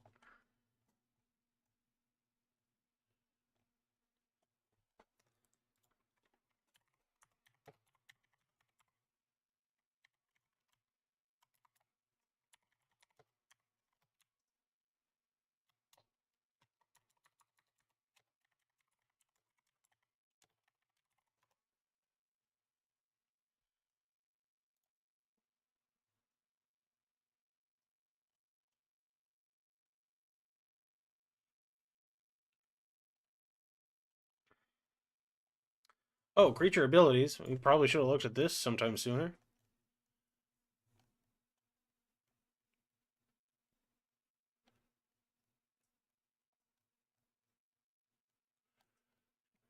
And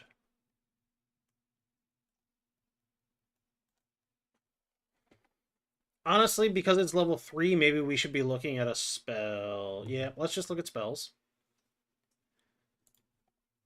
We want... Let's go primal spells. We want...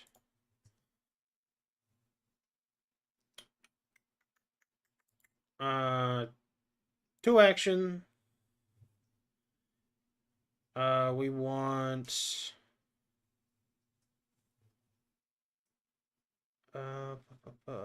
Do they have saves as an option?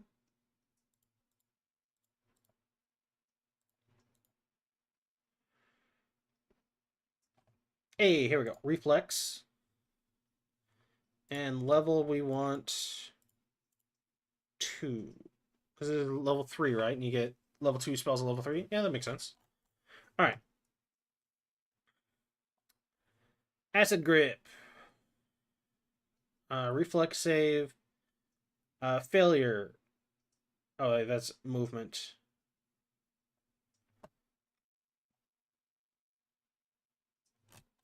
Oh, I didn't put a level cap on it. Okay. Bone Spray. Reflex save. 2d10. And 1 persistent bleed.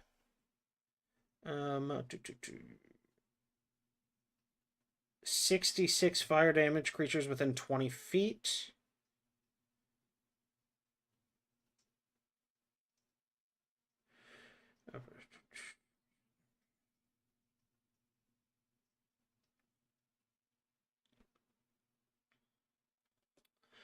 Rhyme Slick. Before cold damage, either creature critically standing, it falls prone. Okay. Let's have it be Rhyme Slick. Call down a chill wind. When you cast this spell, you deal 2d4 cold damage to each creature in the area. Basic reflex save. If a creature in the area critically fails its reflex save and was standing, it also falls prone. You also create a thin layer of ice on all surfaces in the area, which become difficult terrain. Unattended objects in the area become slick with ice, and picking them up requires a successful reflex save or acrobatics check against your spell DC. The ice melts on any object that takes fire damage, as well as in any square, including the area. Okay, so let's have the snow boulder essentially just be a cast of Rhyme Slick. That sound reasonable? It can apply prone, because what Bone Spray was higher up, was 2d10, but this has more environmental effects, which I honestly kind of like.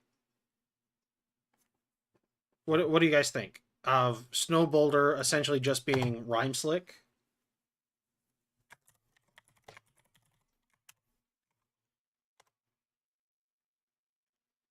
And have it be 2 actions. Rhyme Slick. 2 actions. 15-foot burst. 60-foot. Yeah, that works. DC 20 basic reflex. Okay. Burrow slash dive. Um,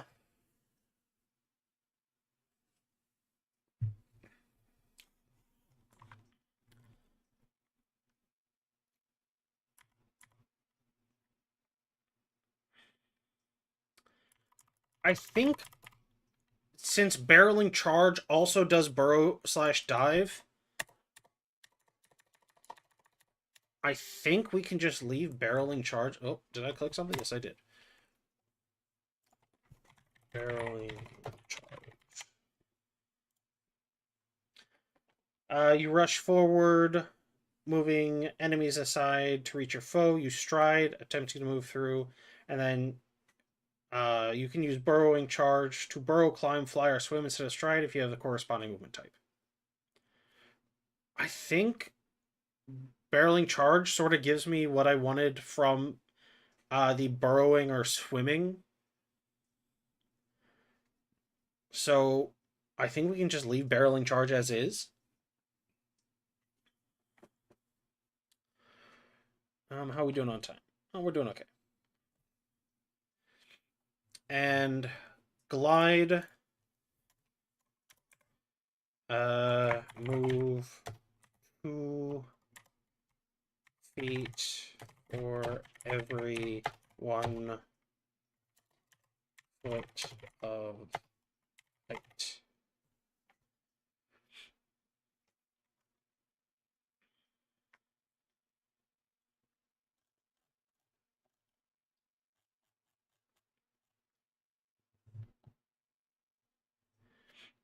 Okay, wait. Silent glide.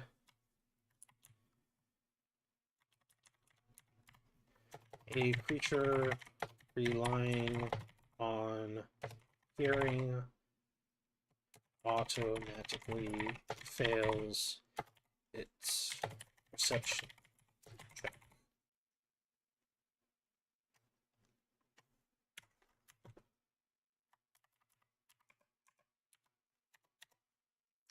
Okay. I think that looks pretty good for those. Bloody transition would happen at 65 HP. Let's move that to the bottom. Oh, that's too far. So, bloody transition. What is the cinematic uh, phase change? So, boss phase number 2 happens. What happens? So you're playing a party member that is fighting this creature. What to you would signify a shift in the fight that the creature is becoming more desperate and more dangerous?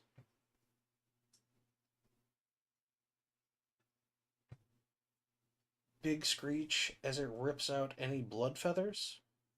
So a screech.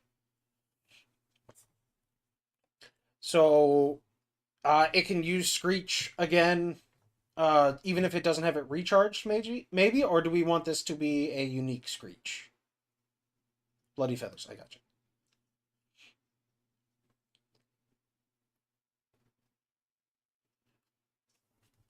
What was it? Swipe.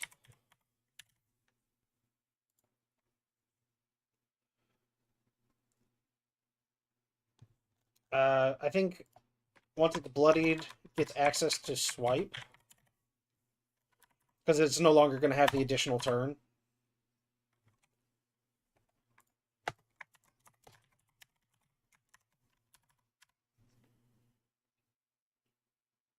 Do it with the screech we got. Okay.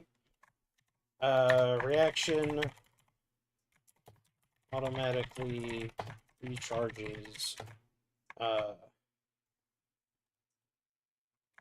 Chilling recharges and uses chilling. Oh, H key again. Chilling screech.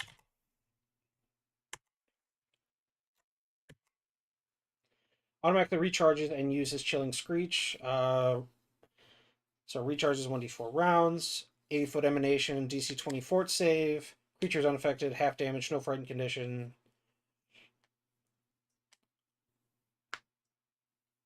Um.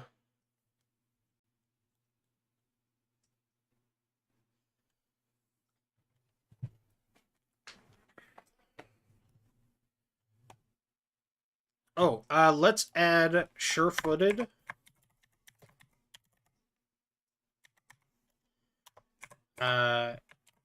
Ignores difficult terrain caused by snow and ice.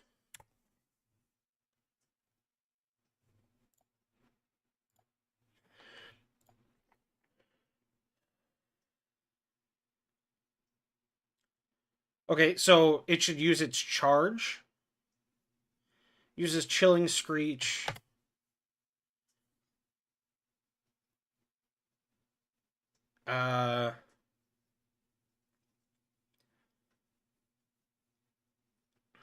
Automatically recharges and uses chilling screech. Hmm. So should it just use barreling charge and then because the environment stuff I think we should leave as like hazards slash like lair ability stuff. Uh that was one of the suggestions made on the subreddit for Pathfinder Second Edition was instead of having lair abilities, have them be set up as hazards. So we can look at that in just a second.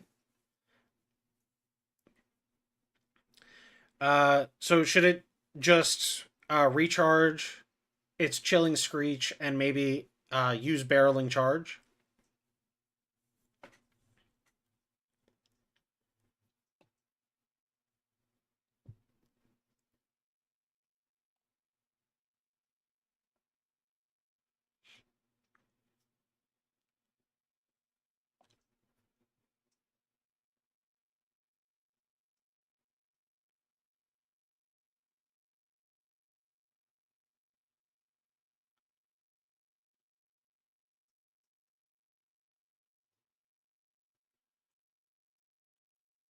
Um, wait. So disembowel. So the screech can cause fear.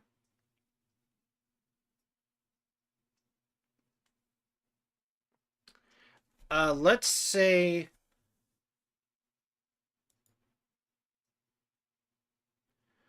Uh, hmm.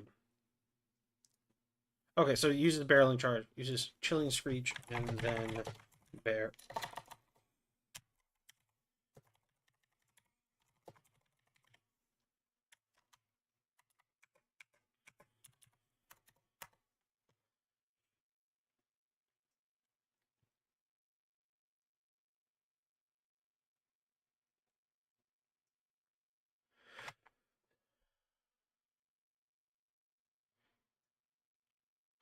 I don't want to give it a +1.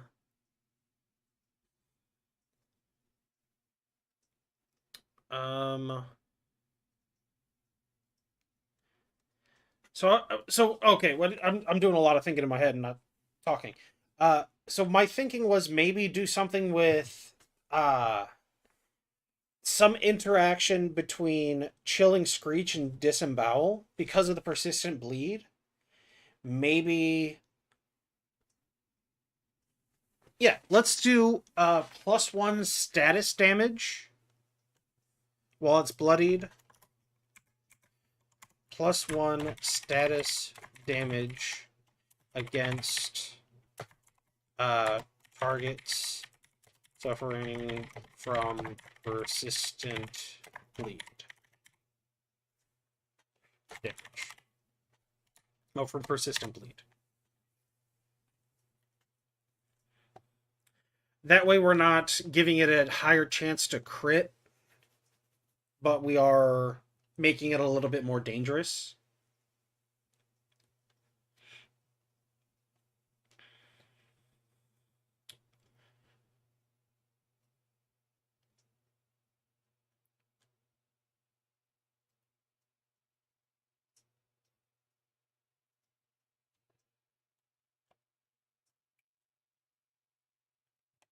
Um, any other thoughts?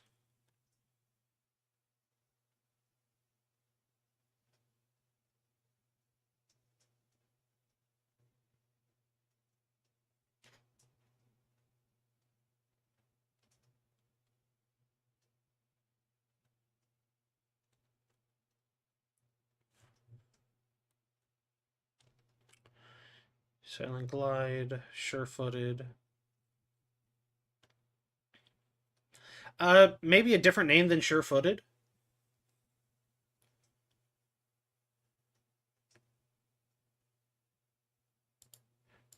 Maybe we'll just go with like snowy talons or something.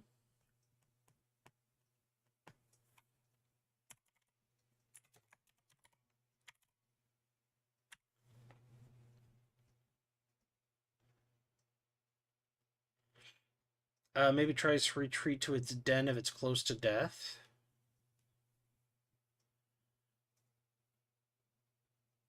Okay. I think that's more just how the DM chooses to run it, not so much its mechanics.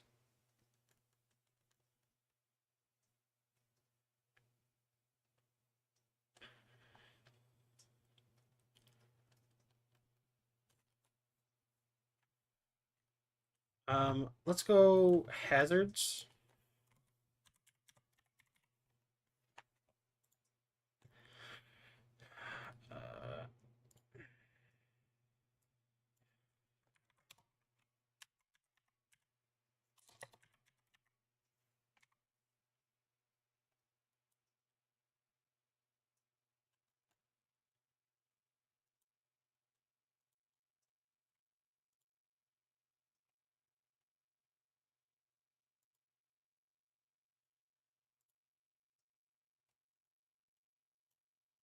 Uh, sometimes it's really hard to just find something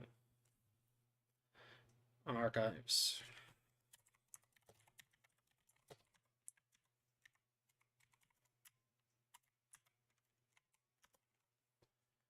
Building hazards, that's what I'm looking for.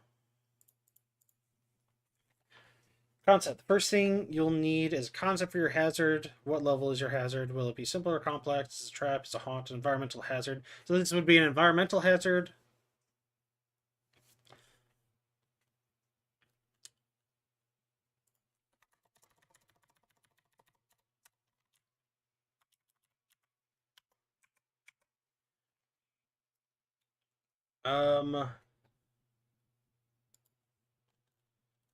So they talked about in the other Owlbear.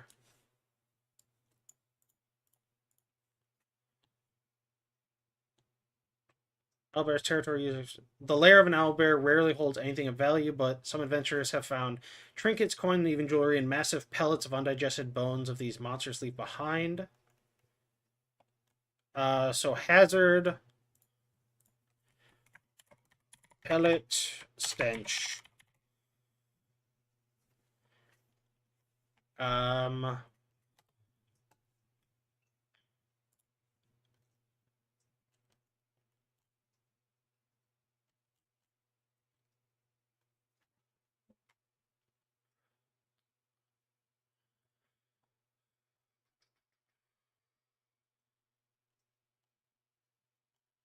When designing simple hazard, make sure to select appropriate trigger and effect. Often a simple hazard that merely damages its target is a little more than a speed bump that slows down the game without much added value. So think about the purpose of your hazard carefully, both in story.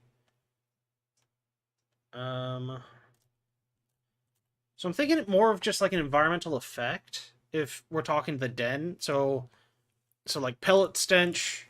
I'm thinking poison damage. On crit fail, sickened.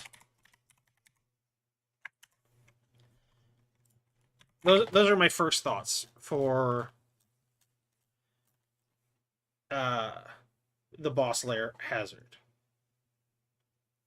So sort of like just the really bad smell when you go into a zoo or go to like a zoo enclosure, the like interior ones, the ones that just like have the really bad smells and just make you kind of gag.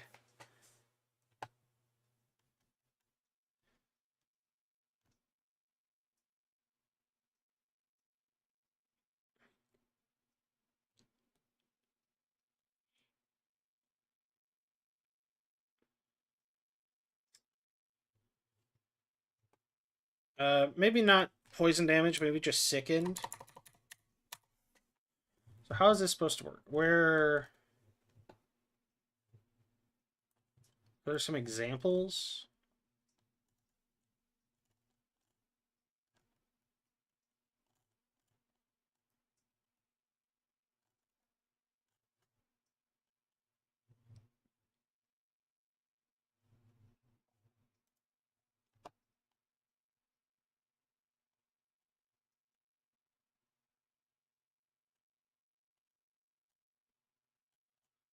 I have never really done anything with these. Arctic.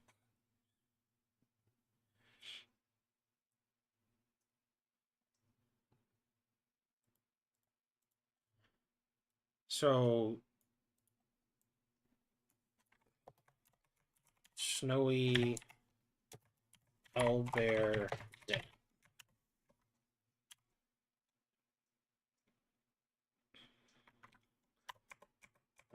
Fort save DC.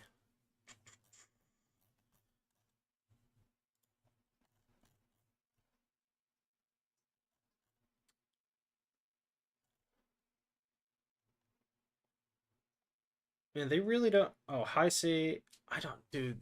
They do not make this easy. Oh, this is for.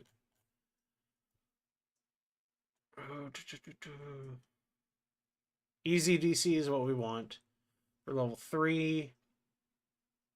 23? Nah. Oh, yeah, screw that. No. Level 3, their DC is 20. So let's make this like 16. Good success. Success. Fail. Fail. No effect. Sickened 1. Sickened 2. Sickened 2. Slowed 1.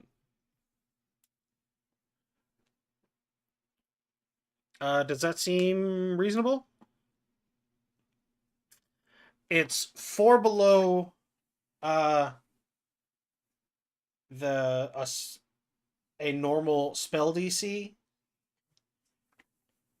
So that should be much easier to succeed against.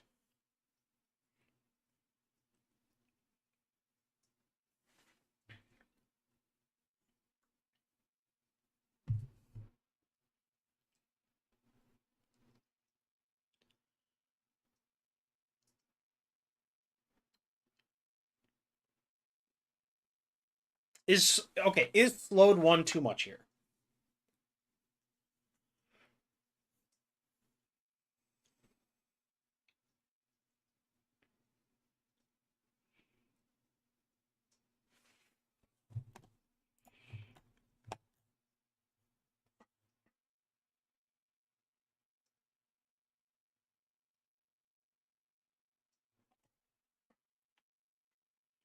It's an easy save. Okay.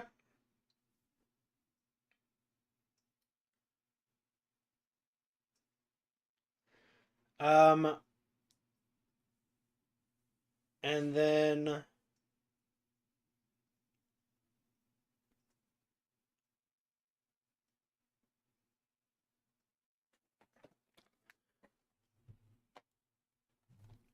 actually, what would you think of if a target is already affected by persistent bleeding? If the owlbear would gain temporary HP by making a beak attack, by succeeding a beak attack against a bleeding creature it has grabbed.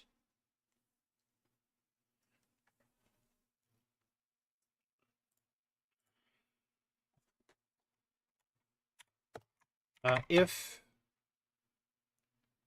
the grabbed creature is suffering from persistent bleed, the owlbear gains temp HP equal to half the damage dealt.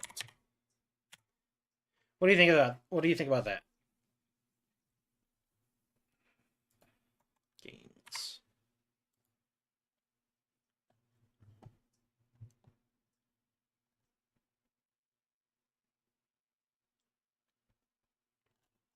And then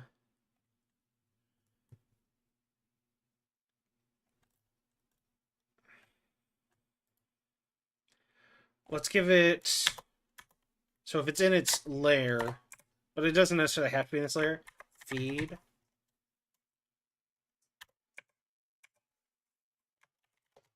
Owlbear feeds on a carcass within 5 feet, within reach, since it's the owlbear feeds on a carcass within reach, gaining temp, HP. So what is its beak? Is 1d10 plus 6. So what is that? 5.5 plus 6 is 11.5, so we'll call it 12. Let's call it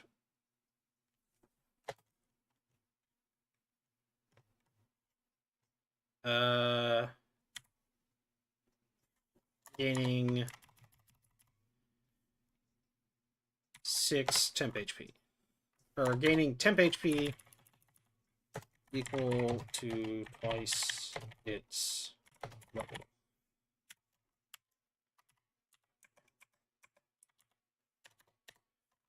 Instead of doing, that's for how it should scale, but let's just say 6 temp HP.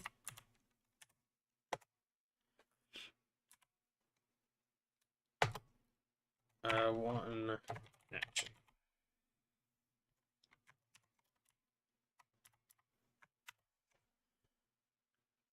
That way, a DM could sort of place carcasses that the owlbear has already hunted around, and then they could feed. The owlbear feeds on a carcass within reach, gaining.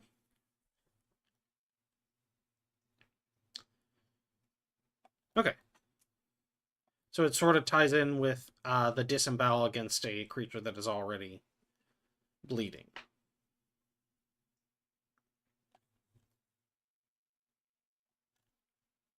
Okay.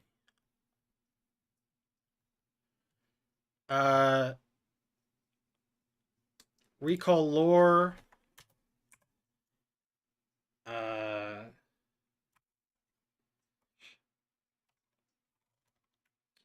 Let's say medium should be preventing precise sense smell. Easy should be eyes, weak point. Or I should write that differently. Weak point eyes.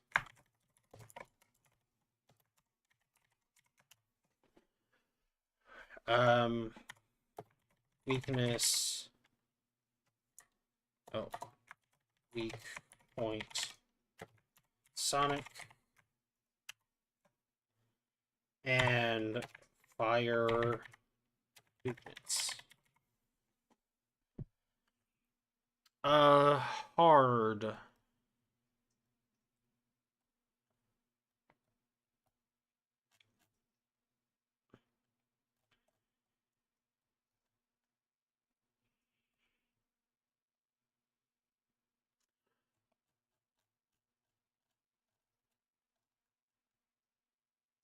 Lure item.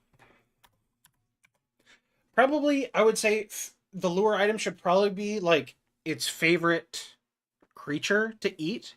So, what should its favorite creature to eat be? Something that should be uh native to like frozen forests. So, what would be a good creature for that?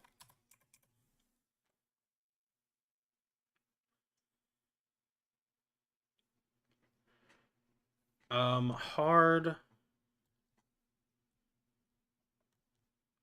would be lair stench. Lair hazard. Stench.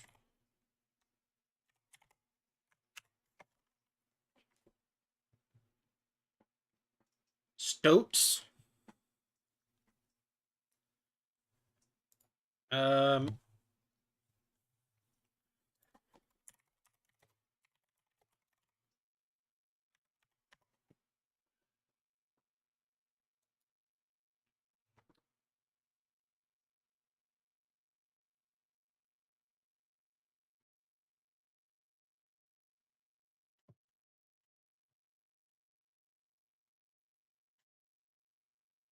Okay, so there is something that is a giant weasel. There are other things. The Megalictus.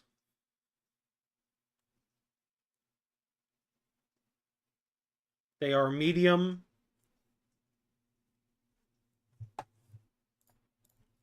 How does that work for you? A megalictus. These giant weasels are driven by the same hunger that plagues their smaller cousins, but because of their much larger size, they can quickly devastate the wildlife and environment. They tend to avoid humanoids, but have been known to attack if driven to hunger or fear. Megalictus use the same constricting bite as smaller weasels, remaining attached even if other creatures attack. Given their remarkable stature, a megalictus can take down sizable prey, including horses and even the occasional bear, if the opportunity presents itself. Megalictus can grow to 5 feet long, weighs about 150 pounds. What do you think about the megalictus being the lure item for an owlbear?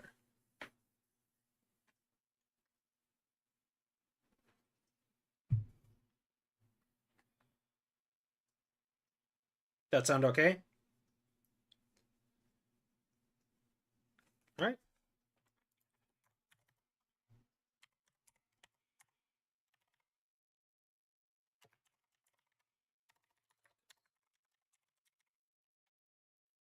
And also, using that as a lure item would then give the owlbear a chance to use its feed action.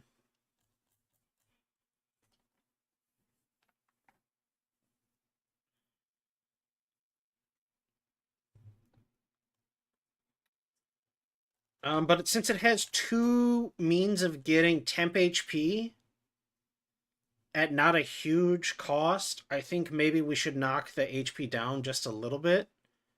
So let's knock this down to 120 and knock the bloodied down to 60.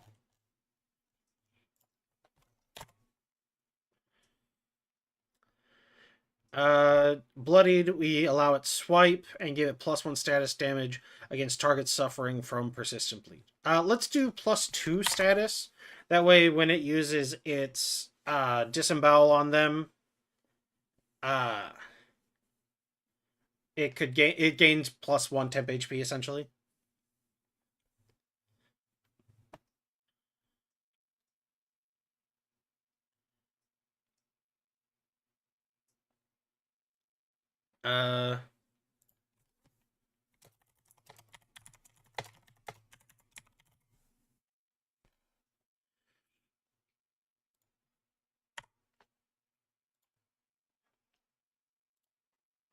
Uh, instead of 10 minutes, let's do 1 hour.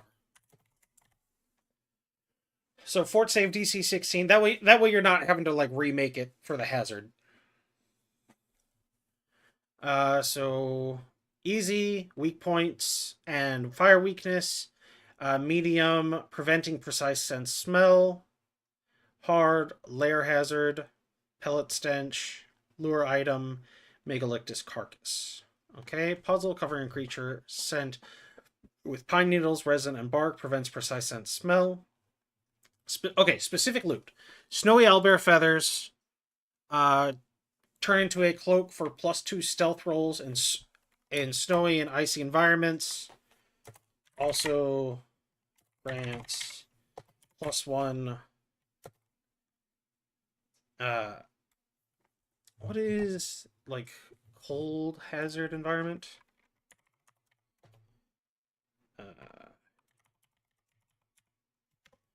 Environmental damage. Is that what I'm looking for?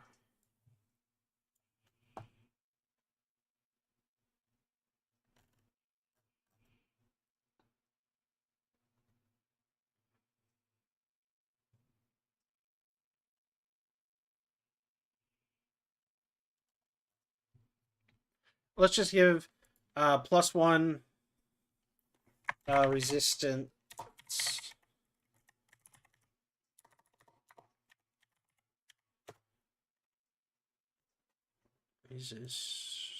Resistance. Right.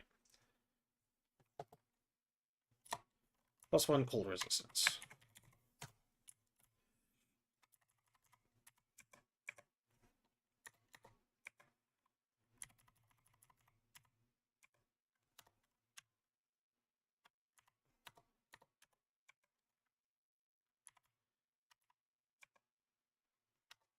cloak.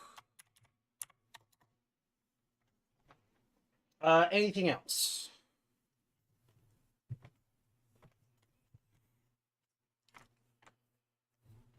Its feathers can be used to make a cloak for stealth rolls in snowy and icy environments. Grant +1 cold resistance. Talons attached to boots.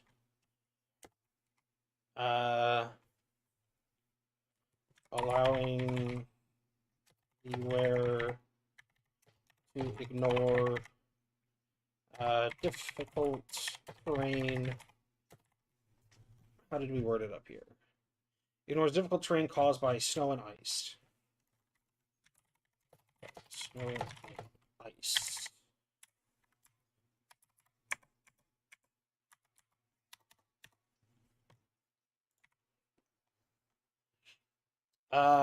Anything else that stands out that you would like to see? Oh.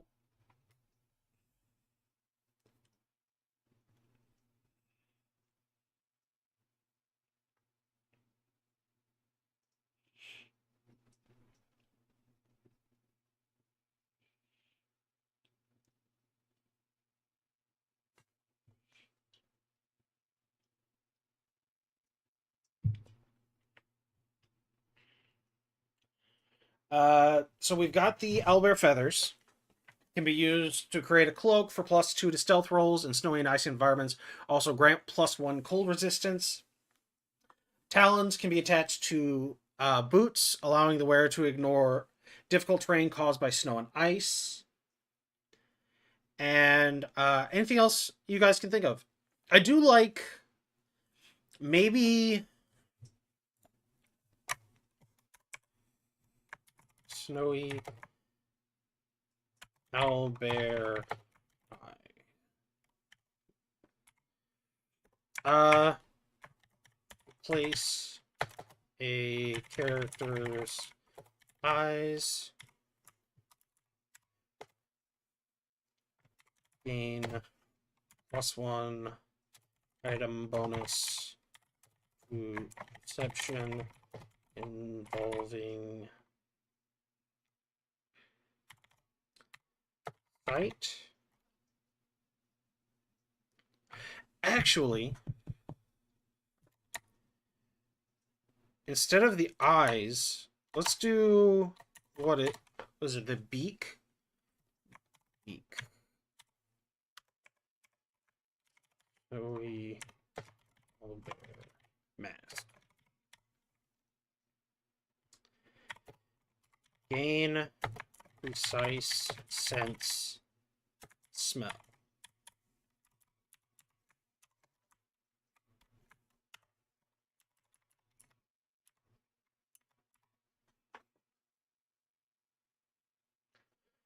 So owlbear mask, gain precise sense smell. So I'm thinking sort of like those like ninja half masks that sort of just go over the lower half of your face, and it increases your precise sense smell +1 to +1 item bonus to perception checks involving smell.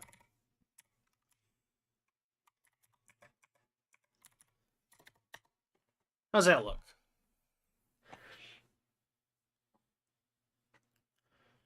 Because that could be kind of cool.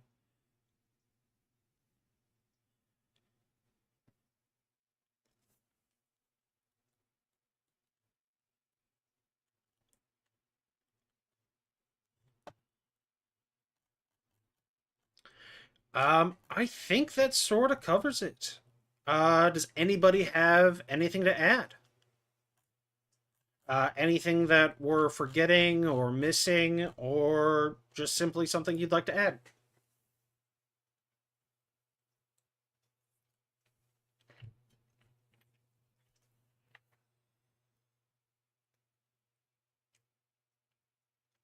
Rewards. So that's more specific loot. So the owlbear feathers can be crafted into cloaks to give +2 to stealth rolls, +2 item bonus. Do stealth rolls in snowy and icy environments, also grants +1 cold resistance. Talons can be used by attaching them to boots to allow you to ignore difficult terrain caused by snow and ice. And then the beak can be turned into a mask to give you a precise sense of smell and +1 to item bonus to perception checks involving smell.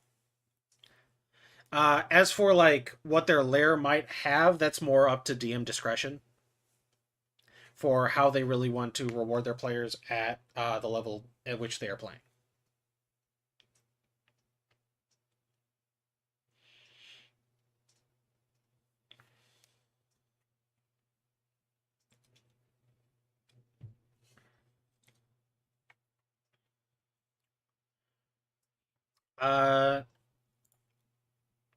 If there's nothing else, do we have suggestions for the creatures for next week?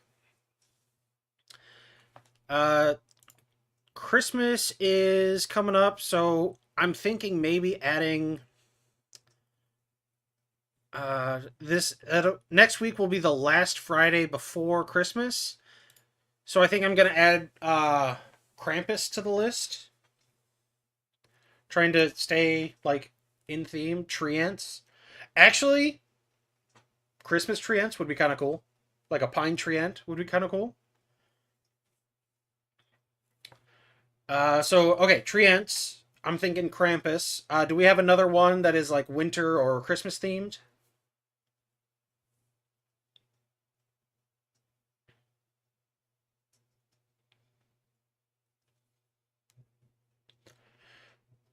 Just need one more. I'm gonna go ahead and put the poll up here in just a second, and I'll link it in all the normal places.